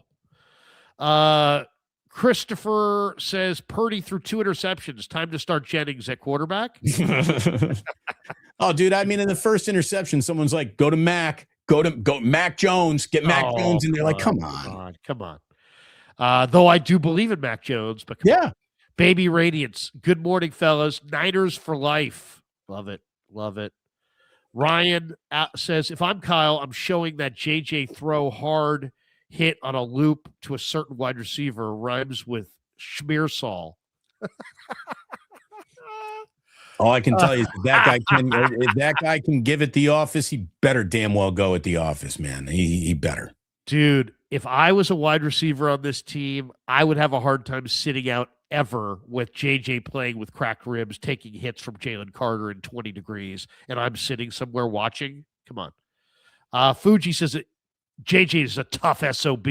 Your take if Pearsall plays. I think Pearsall's injury is more serious than we believe. I mean, let's be totally honest about this.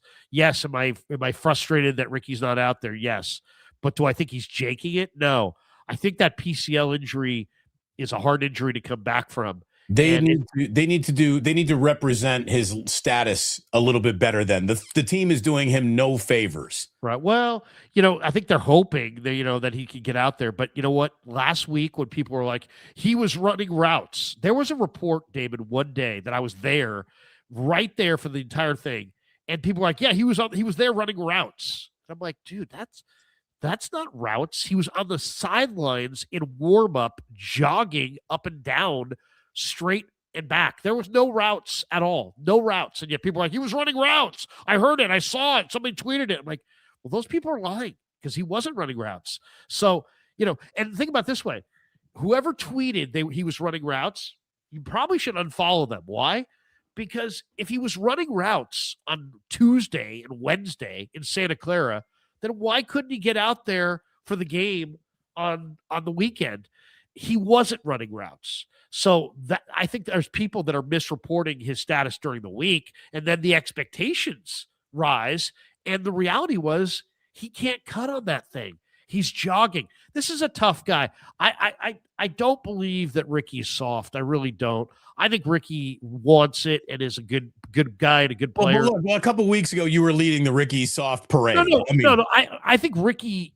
I mean, it bothers me that Ricky's not out there. I mean, and I think he ought to get out there, and just give what he's got. But here's the scenario: I wouldn't if in his situation, because in his situation, you have Demarcus Robinson sitting right there. And when he's there, Demarcus Robinson last year scored 7 touchdowns. 7. Ricky Pearsall hasn't scored a single touchdown this year. So I'm not benching Demarcus Robinson against Seattle for Ricky Pearsall. And I don't think the Niners should either. I really don't. But I'm tired. I'm done banging on. I'm not going to call out Ricky and be like, the injury's not legit. I've talked to a couple people in the last 24 hours who have said that PCL injury makes it virtually impossible to cut laterally. So I'm giving him more benefit of the doubt. You're right. I have been calling him soft. I have been calling him out. I got to stop that because the reality is he's not soft. He's just he's not getting out there, and I want him out there, but he's not soft. Joseph Erdberg says, I picked the Niners. This is a successful season. Yeah, by the way, I didn't even hit that. I said the Niners had to make the playoffs and win a playoff game. They made the playoffs. They won a playoff game. Now, Damon, I believe no matter what happens, this has been a successful season. I mean, I think under the circumstances, it was a successful season, period. I mean, and now this is just the gravy poured on top of that.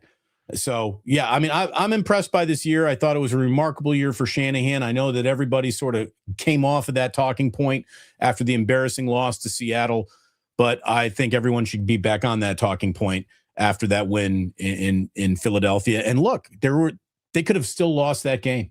I mean, it's not like they just went out and whipped the Eagles' ass in any way, shape, or form. They survived that game. So go survive another game, then get into, here's the thing. Watch this team actually get to the Super Bowl and then run into like, oh man, the Houston Texans defense in the Super Bowl and Shanahan loses the Super Bowl at home and he's a bum. He can't win a big game is going to all be back. And it's funny that you would say that. It's funny you would say that, Damon, because I kind of could picture that. I really could picture the Texans getting there. I really could. Tan DK Hunting says, LaShawn Shady McCoy said if Brock Purdy was on the Eagles, they win that game by 10 points. Brock throws some questionable stuff, but his ability to shrug it off and go sling it on a game-winning drive, it's insane. No, I know. It's amazing. Yeah, McCoy called out Hurts basically in that statement. Yeah, which, that's probably unfair. I mean, I think it has more to do with their offensive coordinator and their dysfunction than Hurts. But, yeah, can we all say it loud for everybody to hear, even the people in the back? Brock Purdy is better than Jalen Hurts. Yes, Jalen Hurts has a ring. Trent Dilfer has a ring. Dan Marino doesn't. Dan Marino's better than Trent Dilfer, okay? So Brock Purdy's better than Jalen Hurts. I've seen enough. There's no doubt in my mind he's better. Fuji Simeon says, get well soon, Kittle. Does Juice get more targets? Yeah, I think you might see juice at I tight think end. I think this guy absolutely paid for his contract in that Philadelphia game. Like we talked about, do you really need the highest paid fullback in football? They do now. I They actually do think now. this is maybe one of Juice's best years with the Niners. I mean, was not in favor of re-signing him, but looking back, that was a stupid thought because he's a Pro Bowl fullback, and there aren't any. So, like, who are you going to get to replace him? It's not like you go get Daryl Johnston. Go get Moose. There aren't any fullbacks. They're Lorenzo Neal, unavailable. yeah, Tom Rathman. Dale says forcing Hurts to win the game was the play. He can't do it. Forcing him to throw over the middle was the key to the game. I also felt like Demo Lenore on the boundary against AJ Brown also was key, and trying to take away Hurts's first read. They did that a few times, made him scan the field. I thought that was good. The Niners felt like if they could make Hurts make plays from the pocket, they were going to have a great chance. And they did, and they won. And look, AJ Brown dropping AJ. Let's just go with AJ. He lost that game as much as the Niners won it. He's traded too. He's also traded. Don't you think he's gonna be traded? I think so. Yeah. I mean, he's gonna be traded. There's some bad. I don't know what his issue is, but obviously he's got one. Dr. Rockman says Shanahan's big knock has been he can't come from behind, but 4 postseason game-winning drives with Purdy in basically 3 seasons. People need to acknowledge greatness can manifest in a number of ways. It's time. Okay, I'm glad Dr. Rockman, I'm glad you went with this super chat. I get it. People love their stats, but when you have a stat that reveals something that we saw, what means more to you? The regular season or the postseason? If a guy does something in the regular season or doesn't do something in the regular season, but does do it in the postseason, what do you think the Niners did against Green Bay? What do you think the Niners did against Detroit? They came from behind in the playoffs and won. So this knock that Shanahan can't come from behind is bullshit. I mean, that is a regular season stat. Does it look good? No. But he had Jimmy G a lot of those years. He had some pretty shitball quarterbacks. And let me just also say, Larry, I've seen this stat, and Kyle is the worst among his peers, but the best among his peers is still coming in with like a 210 winning percentage in that scenario. Down fourth quarter in an NFL game by 10 points means you are losing that game no matter what you got, no matter who you are, like 80% of the time. Yeah. This is not a super, but Joe Sullivan, 84, says Larry called it on this show like a month ago. I'm not even sure what it was, Joe, but thank you.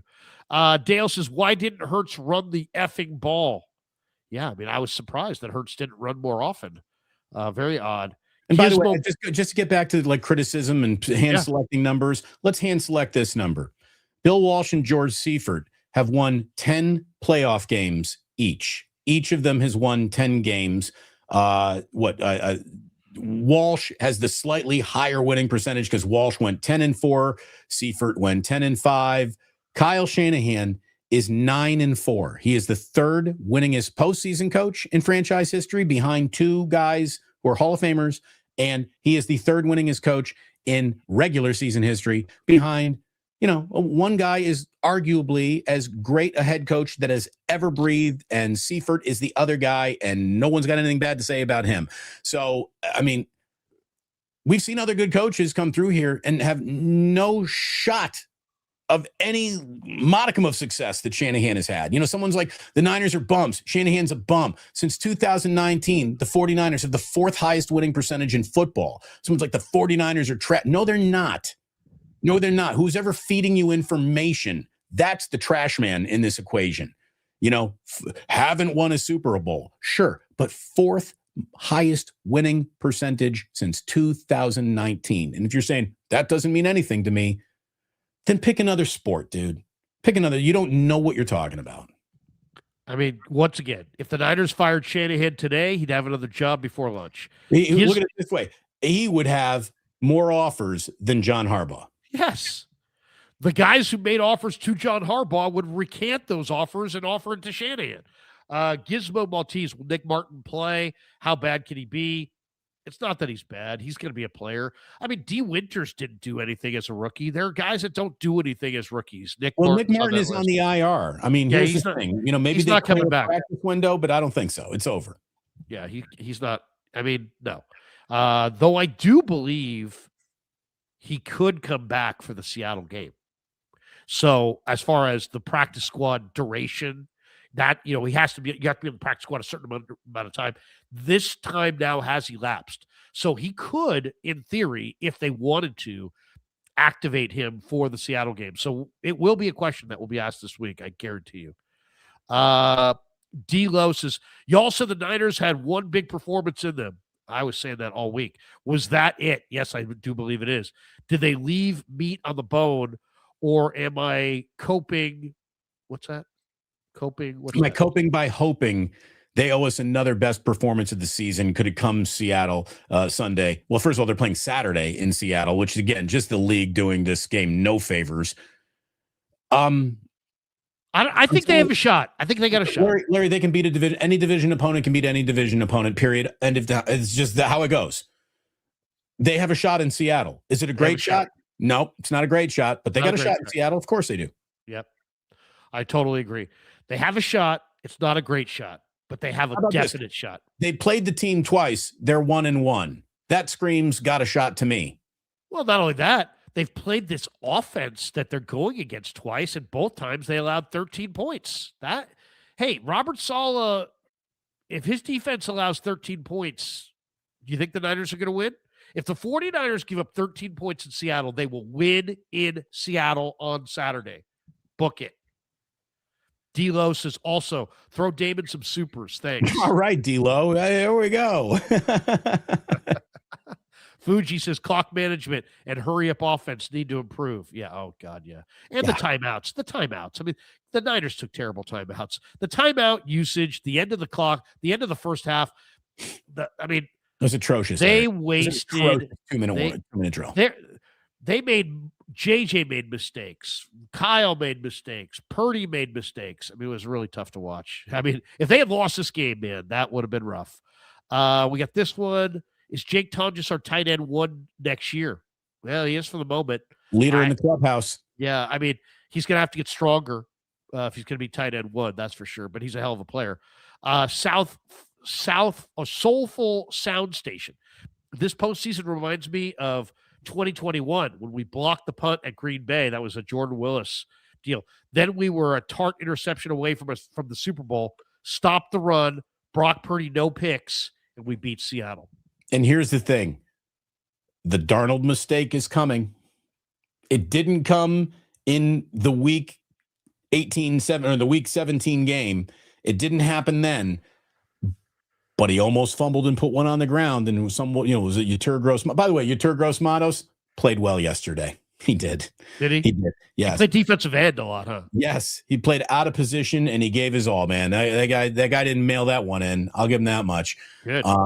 I didn't see him. I didn't notice him that much. I saw him out there on the Bunnocks at left defensive end. He's been playing a lot in the interior, but not this game. They used him at defensive end, and I'm glad to hear that you thought he played well because you were kind of rough on him last week. We got this one, San Fran Trader. Hopefully a lot of 40 SF fans travel to Seattle to attend. Oh, you come on, man. There were tons of Niner fans in Philly, though not as many as you'd see in other stadiums. But yeah, I think the Niners. The playoffs aren't a game that you usually sell. You go to that game if you're a fan, so it's going to be harder to get the red in there. But it'll creep in. It'll happen. Yeah. Oh yeah. If we can go, I don't know if we're going to be able to go or not. If we can go, man, I would be super excited to be up there. I've never been inside that stadium before, and I'd love to see the Niners beat Seattle up there. I almost feel like I need to go. Dobie DM says, F you, Larry. Hendricks was huge. Mike actually moving the linemen and getting guys in position. Rookies are developing. We beat Seattle 24-17. Ooh, I like that. I think you meant Kendricks, but yes, Kendricks was absolutely huge. But it's in Seattle, so you can say Jimi Hendrix because he was from Seattle, so that's okay. Barry Ford, Memphis. My money says Kittle retires as a 49er. I would probably agree, but it's hard. I'll say this, man. It's pretty rare these days that anybody goes start to finish with one team, but I know the Niners would want that to be a reality. And George, they're going to take care of George. I think he's in a special category. I think he's going to be here, but football's hard. Football's hard, and it's hard to keep guys around. What does that say? Ooh, is this one of your sayings? This isn't oi oi oi, is it? No, it's just an ooh yeah. That's not an official oi oi oi. I was going to say that's not the correct spelling of oi oi oi. Same guy who told me Niners don't suck, saying Kittle probably played his last game as a 49er is laughable. Dude is only 32. Look at how long Ertz played. Again, he's going to be 34 coming off an Achilles. It's better to say goodbye a year too early than a year too late. Bill Walsh told you that. A year too late at George Kittle. I mean, business decisions get made, man. He's beloved. He's got all the, cachet and credit in the world. But I don't like guys who have Achilles pop. Be careful. Be careful how you tread on George. I don't want to see you slip under the 50,000 subs. We went backwards. We had 50,000 subs. We were on our way to 51,000, and all of a sudden we ripped George. If you're telling me Xanadu's open, yeah, let's go to Xanadu. I'm usually in reality. That's where I spend most of my time in reality, and my thoughts are formed in reality. And cutting. How about this? If Xanadu, is that the Olivia well, Xanadu is also song. Yes, the Xanadu is the name of the roller rink in the movie Xanadu. But Xanadu is also a mythical place. It's Valhalla. It's Xanadu. Right.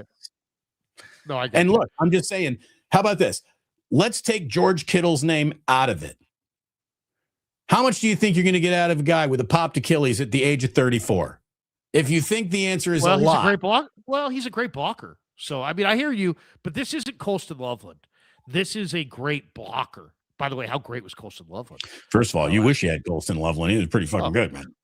He's good. I wish we had Tyler Ward.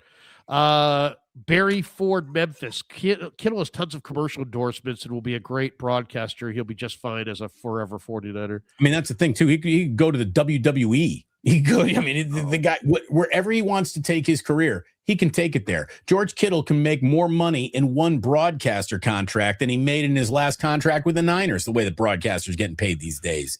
The guy lives in Iowa. The guy lives in Nashville, I should say.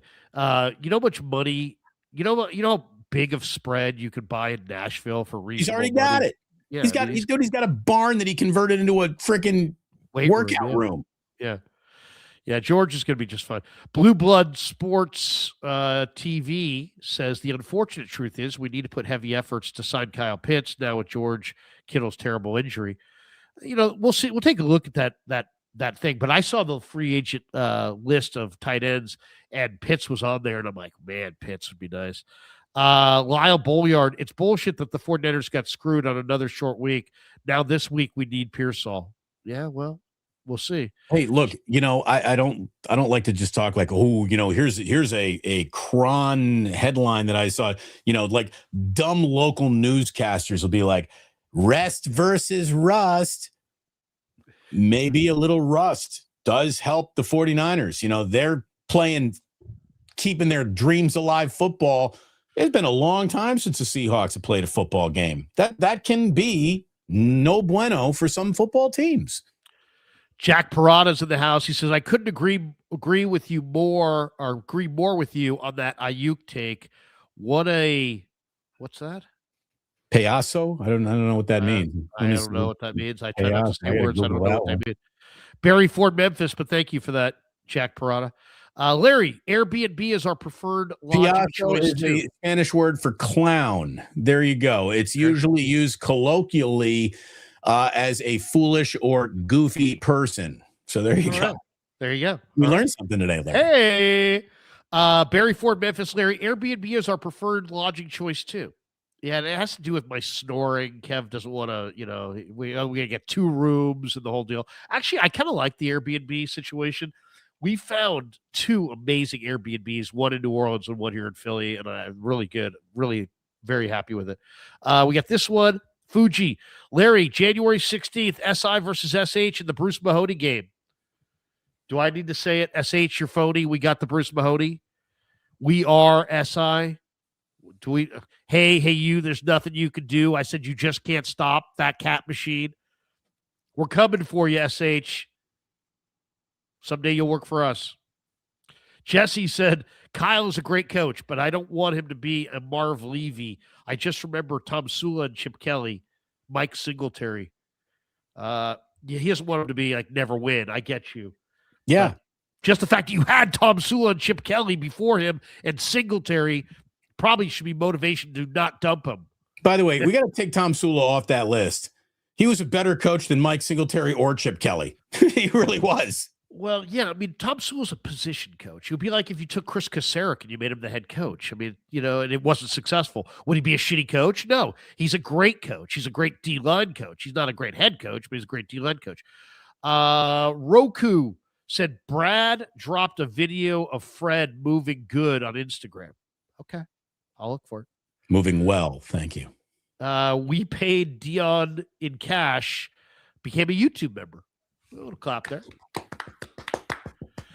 Brock Purdy is clutch. Go Niners. Yes, he is. Yes, he is. How happy are you as a Niner fan to have Brock Purdy as your quarterback? I mean, does anybody have a better situation than the Niners right now? You got a quarterback you can win with. Oh, wait a second. You've got two. Because if they knocked out Brock Purdy, here comes Mac Jones, and Mac Jones can flat out play. We know it. Jimmy Jaw said, happy birthday. If Mac Jones were playing for the Eagles yesterday, I bet they beat the Niners. Jimmy Jaw. Love you, Jimmy. He says, happy birthday, LD. Love you, brother. Yes, today is my 56th birthday. No, you buried the lead. Hey, Larry, happy birthday, man. 56th birthday, January 12th, 1970. Carol and George Kruger welcomed their third child into the world. It happened to be this shit disturber kid. And, I made their life miserable for as many years as they were here. And LD, who's LD? What's your middle name? LD is what my friends called me in college. When you should know this actually, because you were our producer. My first radio show, I went by the L Dog. Remember that? You remember that? God, it was L Dog. It was Mr. H. L Dog and Mr. H. And so a lot of my buddies from college, because that's when my career got going, kind of knew me, have been calling me LD for a long time. So, I got my buddy Jason, my buddy Jimmy, a bunch of my friends called me LD. Larry, I had no idea. I'm doing, my show at 11 a.m. today, and I will include you in my happy birthdays that I do before today in history. Happy birthday, Larry Kruger. I mean it, man. Happy birthday, brother. You meant a lot to me. So have a great one today. Look at this one. You're going to have a great one today. The Niners arranged that for you yesterday. Seriously. Thank you, brother. And, what can I say? I've learned a lot in 56 years. What I've learned most is marry the right woman. Don't be afraid to apologize. Honey, you're right. That's a great idea. Things like that. Listen to Kev. I've learned several things through time. Don't try to be an expert. Don't try to be everything to everybody, but try to be something to somebody. These are my lessons of life after 56 years. We got this one. Thank you, Jimmy, though. Appreciate you, bro. What does I say? Poslin P-Town. So happy we finally have a quarterback that Kyle trusts, and hopefully a decade plus. Let's hope so. Let's hope so. But there is a serious trust that those two guys have in each other, and why wouldn't I? That's the thing. I think Kyle's always looking for his next dance partner. I think he's finally dancing with the quarterback. And he's staring into that guy's eyes. He's not looking over his shoulder for the next. He spent too much of his career doing that. He's got a guy that he knows he can win with. He's got a guy that he is winning with. It's not theoretical. It's happening. So it's crazy, isn't it? It's like the 49ers were like in an arranged marriage with Trey Lance, and instead they fell in love with some girl they just bumped into in in a hallway or something. And It's the now, Princess Bride, Larry. It's the, yeah, it's the man, Princess it's Bride. crazy. It's crazy. Brock Purdy appeared, and he has been the man ever since. And I'll say this, man. I don't know a lot. I really don't. I don't know much about history. I don't know much, but I do know this. I know football personnel, and I told you guys early on. I remember sitting at 95.7 the game, and Bonte and Shasky. I think I was going to be filling in with Willard, and we were facing off, and Bonte ripped Brock Purdy. And I said, dude, you don't know what you're talking about. I go, that guy's a player. He's not a backup. He's much more than a backup. And he's like, all right, all right. And Bonte and I joke about it sometimes, but I saw it. I mean, I didn't see it on draft day. I was mad on draft day that they drafted him. But once I saw my buddy's scouting video, a breakdown of this guy, I'm like, shit, they got something. And by the time they got to minicamp, I was convinced. And by the time they got to training camp, I was absolutely convinced. And then when they got to the preseason and this guy was running the play clock in his first start down to 0 to get plays off so we could beat the Minnesota Vikings or whoever it was in August in some meaningless game. I looked at Tim Ryan the next day and I'm like, dude, what was that? And he's like, that was football 5.0 from a quarterback who's a rookie in his first preseason game. That was absolutely noticeable. And, I was on Purdy. I don't know a lot, but I was on Purdy. Dale says, why are most wide receivers mental cases? Well, it's a combination of you need big time athleticism and you're out there on the island. And guess what? And I'll say this is another scouting axiom. I don't like arrogant people, except wide receivers and corners. Why? And talk show hosts, because you need arrogance to be good on the island, at corner, at wide receiver, and you need arrogance and confidence to stand in front of a microphone and bring it every single day. So I know we don't like it, right? We don't like people that talk a big game. We don't like, but you know what? It comes with the territory. You have to have that crazy confidence to make it in the NFL. So I don't want it. My offense, if I got an offensive lineman who's big ego, that's a problem. But if I got a corner who thinks that his shit doesn't stink, if I got a receiver that thinks he's God's gift to the world, if I'm a program director and I got a talk show host that thinks he's, every word that comes out of his mouth is gold, you know what? It comes with the territory, man. You got to know what it takes to do the job before you can sit there and critique the traits that go along with it. So I mean, there's so much though. It really is. It's so common a trait that there must be something to it, right? You don't have any other position fall uniformly in line quite with a trait like wide receiver does. So there is something to it for sure. Yeah. I mean, they're the only person on the field. The tight end doesn't do this. The running back basically doesn't do this. They're the only players on the field typically that are like, get me the ball. Get me the ball. Right. Nobody is saying me anywhere. The kicker is not being like, hey, man, get me my kicks. Nobody says that. Nobody D linemen's like, get me my – no. It's get me the damn ball. I'm a receiver. Dan Coach Emilio, happy birthday, Larry. Enjoy your pickle today. Thank you, Danny. Appreciate you, brother. Good luck to Dan, NorCal Sports Network. It's growing. Anthony says Brock is surgical with time and space, but with a mid-O line in his height, he panics and throws blindly. Kyle needs to invest in an O-line and utilizing Purdy's legs.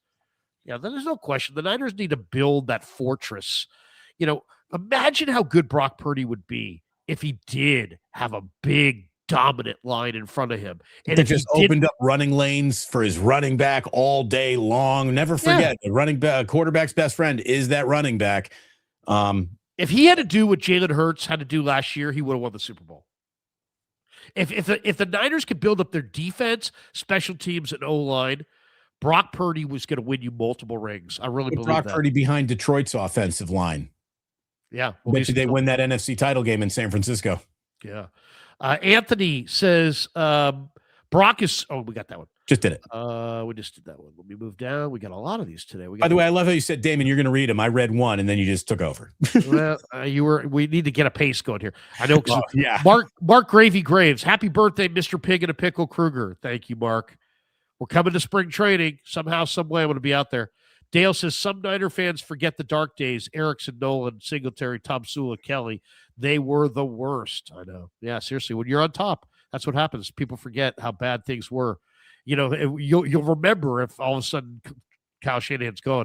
Barry Ford, Memphis says, flying sick sucks big time. Get well soon, Larry. Yeah, well, you know what? I had somebody yell at me the other day and say, oh, I can't believe you're flying with a cold. Well, you know what? It's not really a cold as much as I have nasal congestion, but I will definitely cover myself up and wear a mask.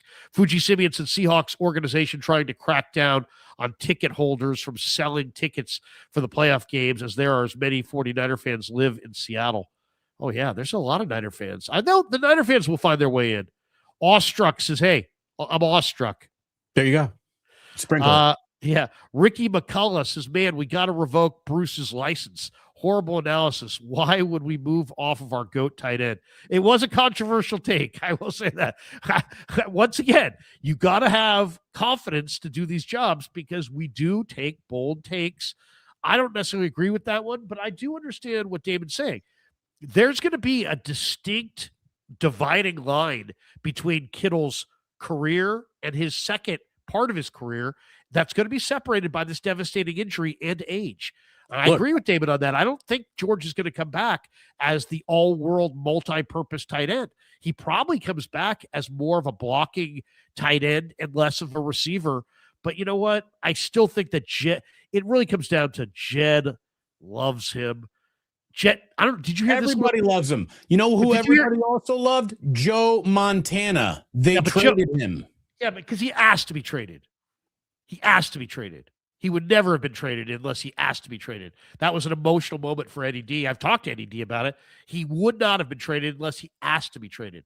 And that was a weird situation for sure because Steve had become the MVP and Joe had missed multiple years with back injuries, and yet his value was so great.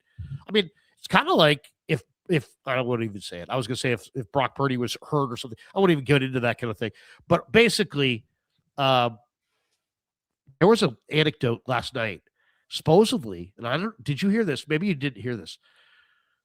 Supposedly Jed called down to the locker room and said to George, what can I get you? You know, I know you're in a terrible spot. What can I do for you? What can I do for you? And George told Jed, get me a bottle of tequila. And Jed had a bottle of Patron from his suite brought down to the Niner locker room. And by the end of the game, it was done. Now, I'm not saying George Kittle drank all that tequila because I don't think he did, but I'm sure he had a few shots. And, I mean, look at it this way. What's the old saying? That's pretty cool, though. That's pretty cool. When there's when you got a good story and the choice is between do you print the truth or you print the legend? Print the legend on that one. I like that story, whether it's real or not. Yeah. Double B Studio. If the Niners win the NFC and lose the Super Bowl with this team, should they just move on from the millions of dollars in injury-prone players? Ooh, that's a big, now you're asking kind of a big question, like should they move on from Bosa? Should they move on from – no, I don't think so. I think they move on from the electrical grid, Larry. Is the electrical grid. Can you play a Super Bowl that close to an electrical grid and have all players survive the game? Yeah, I mean, that actually is kind of a big story. Why? Because if the players believe that to be true, the Niners in a free agency world could have a hard time attracting players. So they better hope that they can debunk that, or that that's not true, or that there's no impact of that, because that could really hurt the Niners. It really could. Thoughts of an Uber driver. Love Larry. Will always try to tune in for his analysis. Damon, your takes feel like a slave to the moment and are overreacting. Damon, consider more integrity with your takes. Hey, fuck you. I don't know what else to say, dude. Fuck you. Maybe I ain't for everybody. Maybe I ain't for you, softy. Barry Ford, Memphis. Happy birthday, Larry. Thank you. Fuji says, happy birthday, USI Wildcat. SOB. Boo, St. Ignatius. Come on, bro. You hate us because you hate us. Blood Moon. Daryl Taylor released 49er first waiver priority. Yes. He was released by who? The Bears? Did the Bears just release Daryl Taylor? Dude, I would sign Daryl Taylor. I don't know loved it. Daryl Taylor was a great defensive end at Tennessee, played with Seattle for a while. If he's out there and I could get him, I would absolutely try to get him, especially going against his former team. Oh, my God, I would definitely try to get him. I'll look more into that. Thank you, Blood Moon. Myco Loco says, had a blast this morning listening to Philly radio. Oh, I bet. I bet. Oh, knives are out. Oh, the ugliness of Philly radio today. Larry Martin, Blue Blood Sports in the chat.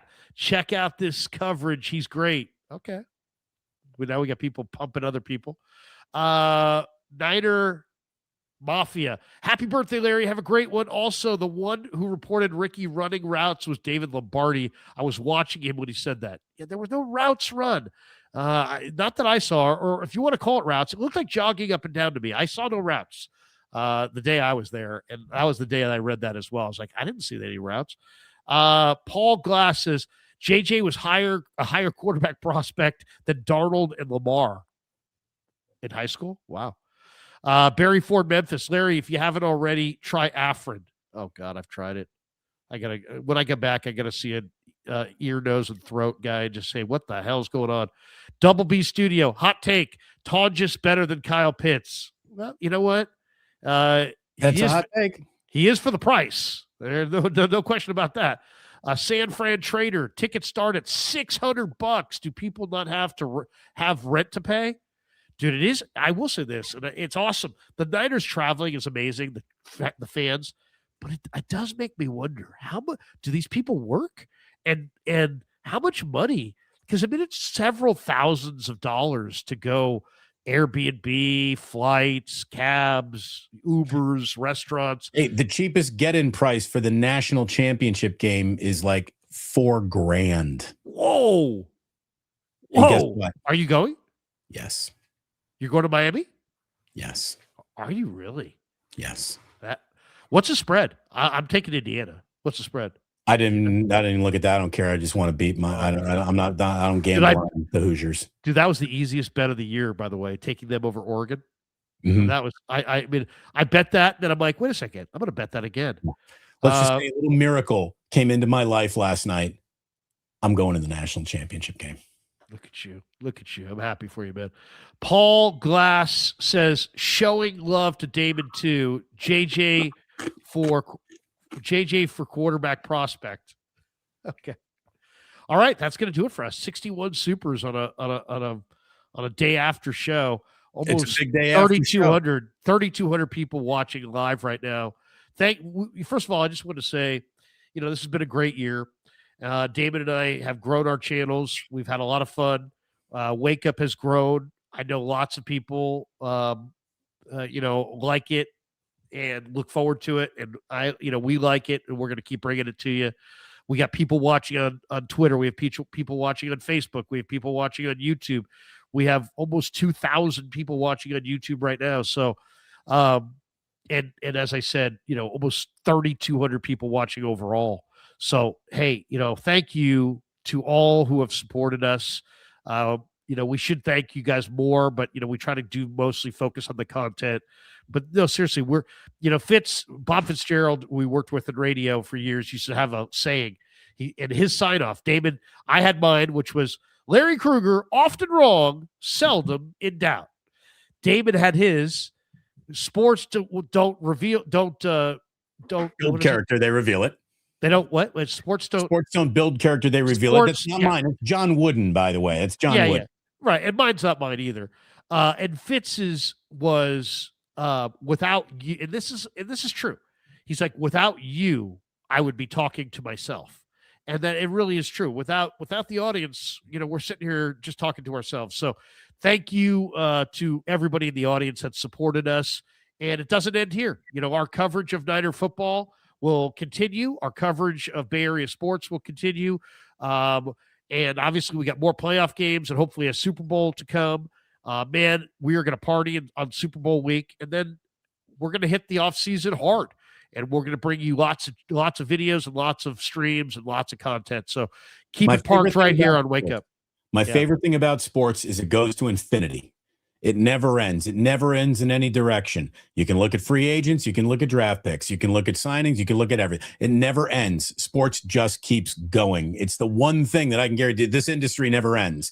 The industry of how people cover and broadcast sports, we're watching that end in real time. But the topic of sports never ends. And the fact that you and I have a platform here on YouTube, which is, officially now one of the only platforms that matters in the world. And this is happening for us. It's very, very exciting.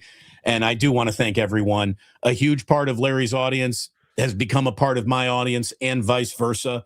And, if we rub you wrong some days, we just hope you come back the next days because I'm sure we're going to rub you right. But if you talk extemporaneously for 2 straight hours without any commercial breaks, eventually we're going to say something that you might not like. That's just the way it goes. Yeah, but thank you for watching. I shouldn't have effed that guy. It pissed me off. No, you should have effed that guy. We're real. This is a real show. This is not, like I said, there's no integrity to being the content creator that picks the Niners to win every game. You know what? If you want to pick the Niners to win every game, do it.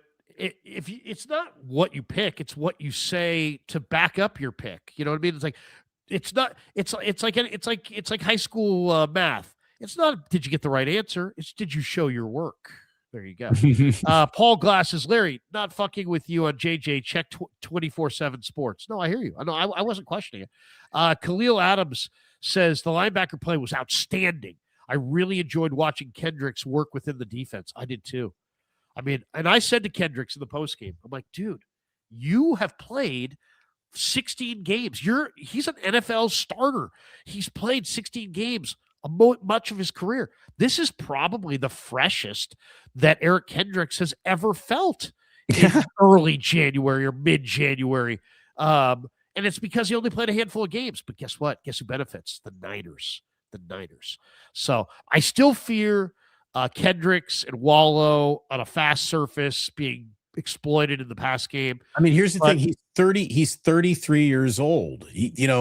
Only playing a handful of games that really matter at the end of the season. That's probably what, secretly, no player wants to say it out loud. Yeah, give me less to do and I'll be better at it. But there's truth to it because age catches up with guys quickly in this league. So he's been great. And again, the Eagles, they can Garrett wallow in their defeat today. They really can. They can wallow in it. That's going to do it for us. We're 2 hours and 6 minutes into our stream. Thanks to Pig and a Pickle on my end. Thanks to Claudaddy Arcades once again for sending us to Philly. Sharp Corners, Sports Cards, and Collectibles also had a hand in sending us to Philly. The great Anthony Catania is at 831-521-5264. Thanks to Sleeper and Plank Oakland and all of our sponsors. Damon, thank your sponsors one more time. We're going to bolt for the door. We got to head to the airport. We have one more super here. I can't even say that. Extemporaneously. Great word. Good knowledge. Thank you very, very much. We try to mix in one big boy word per show. Glad we got one in there today. I just want to thank everyone. Thank you to Ike's of Ike Sandwiches. He and I are going to be all over Radio Row, Media Row. Calling it Radio Row is just silly anymore.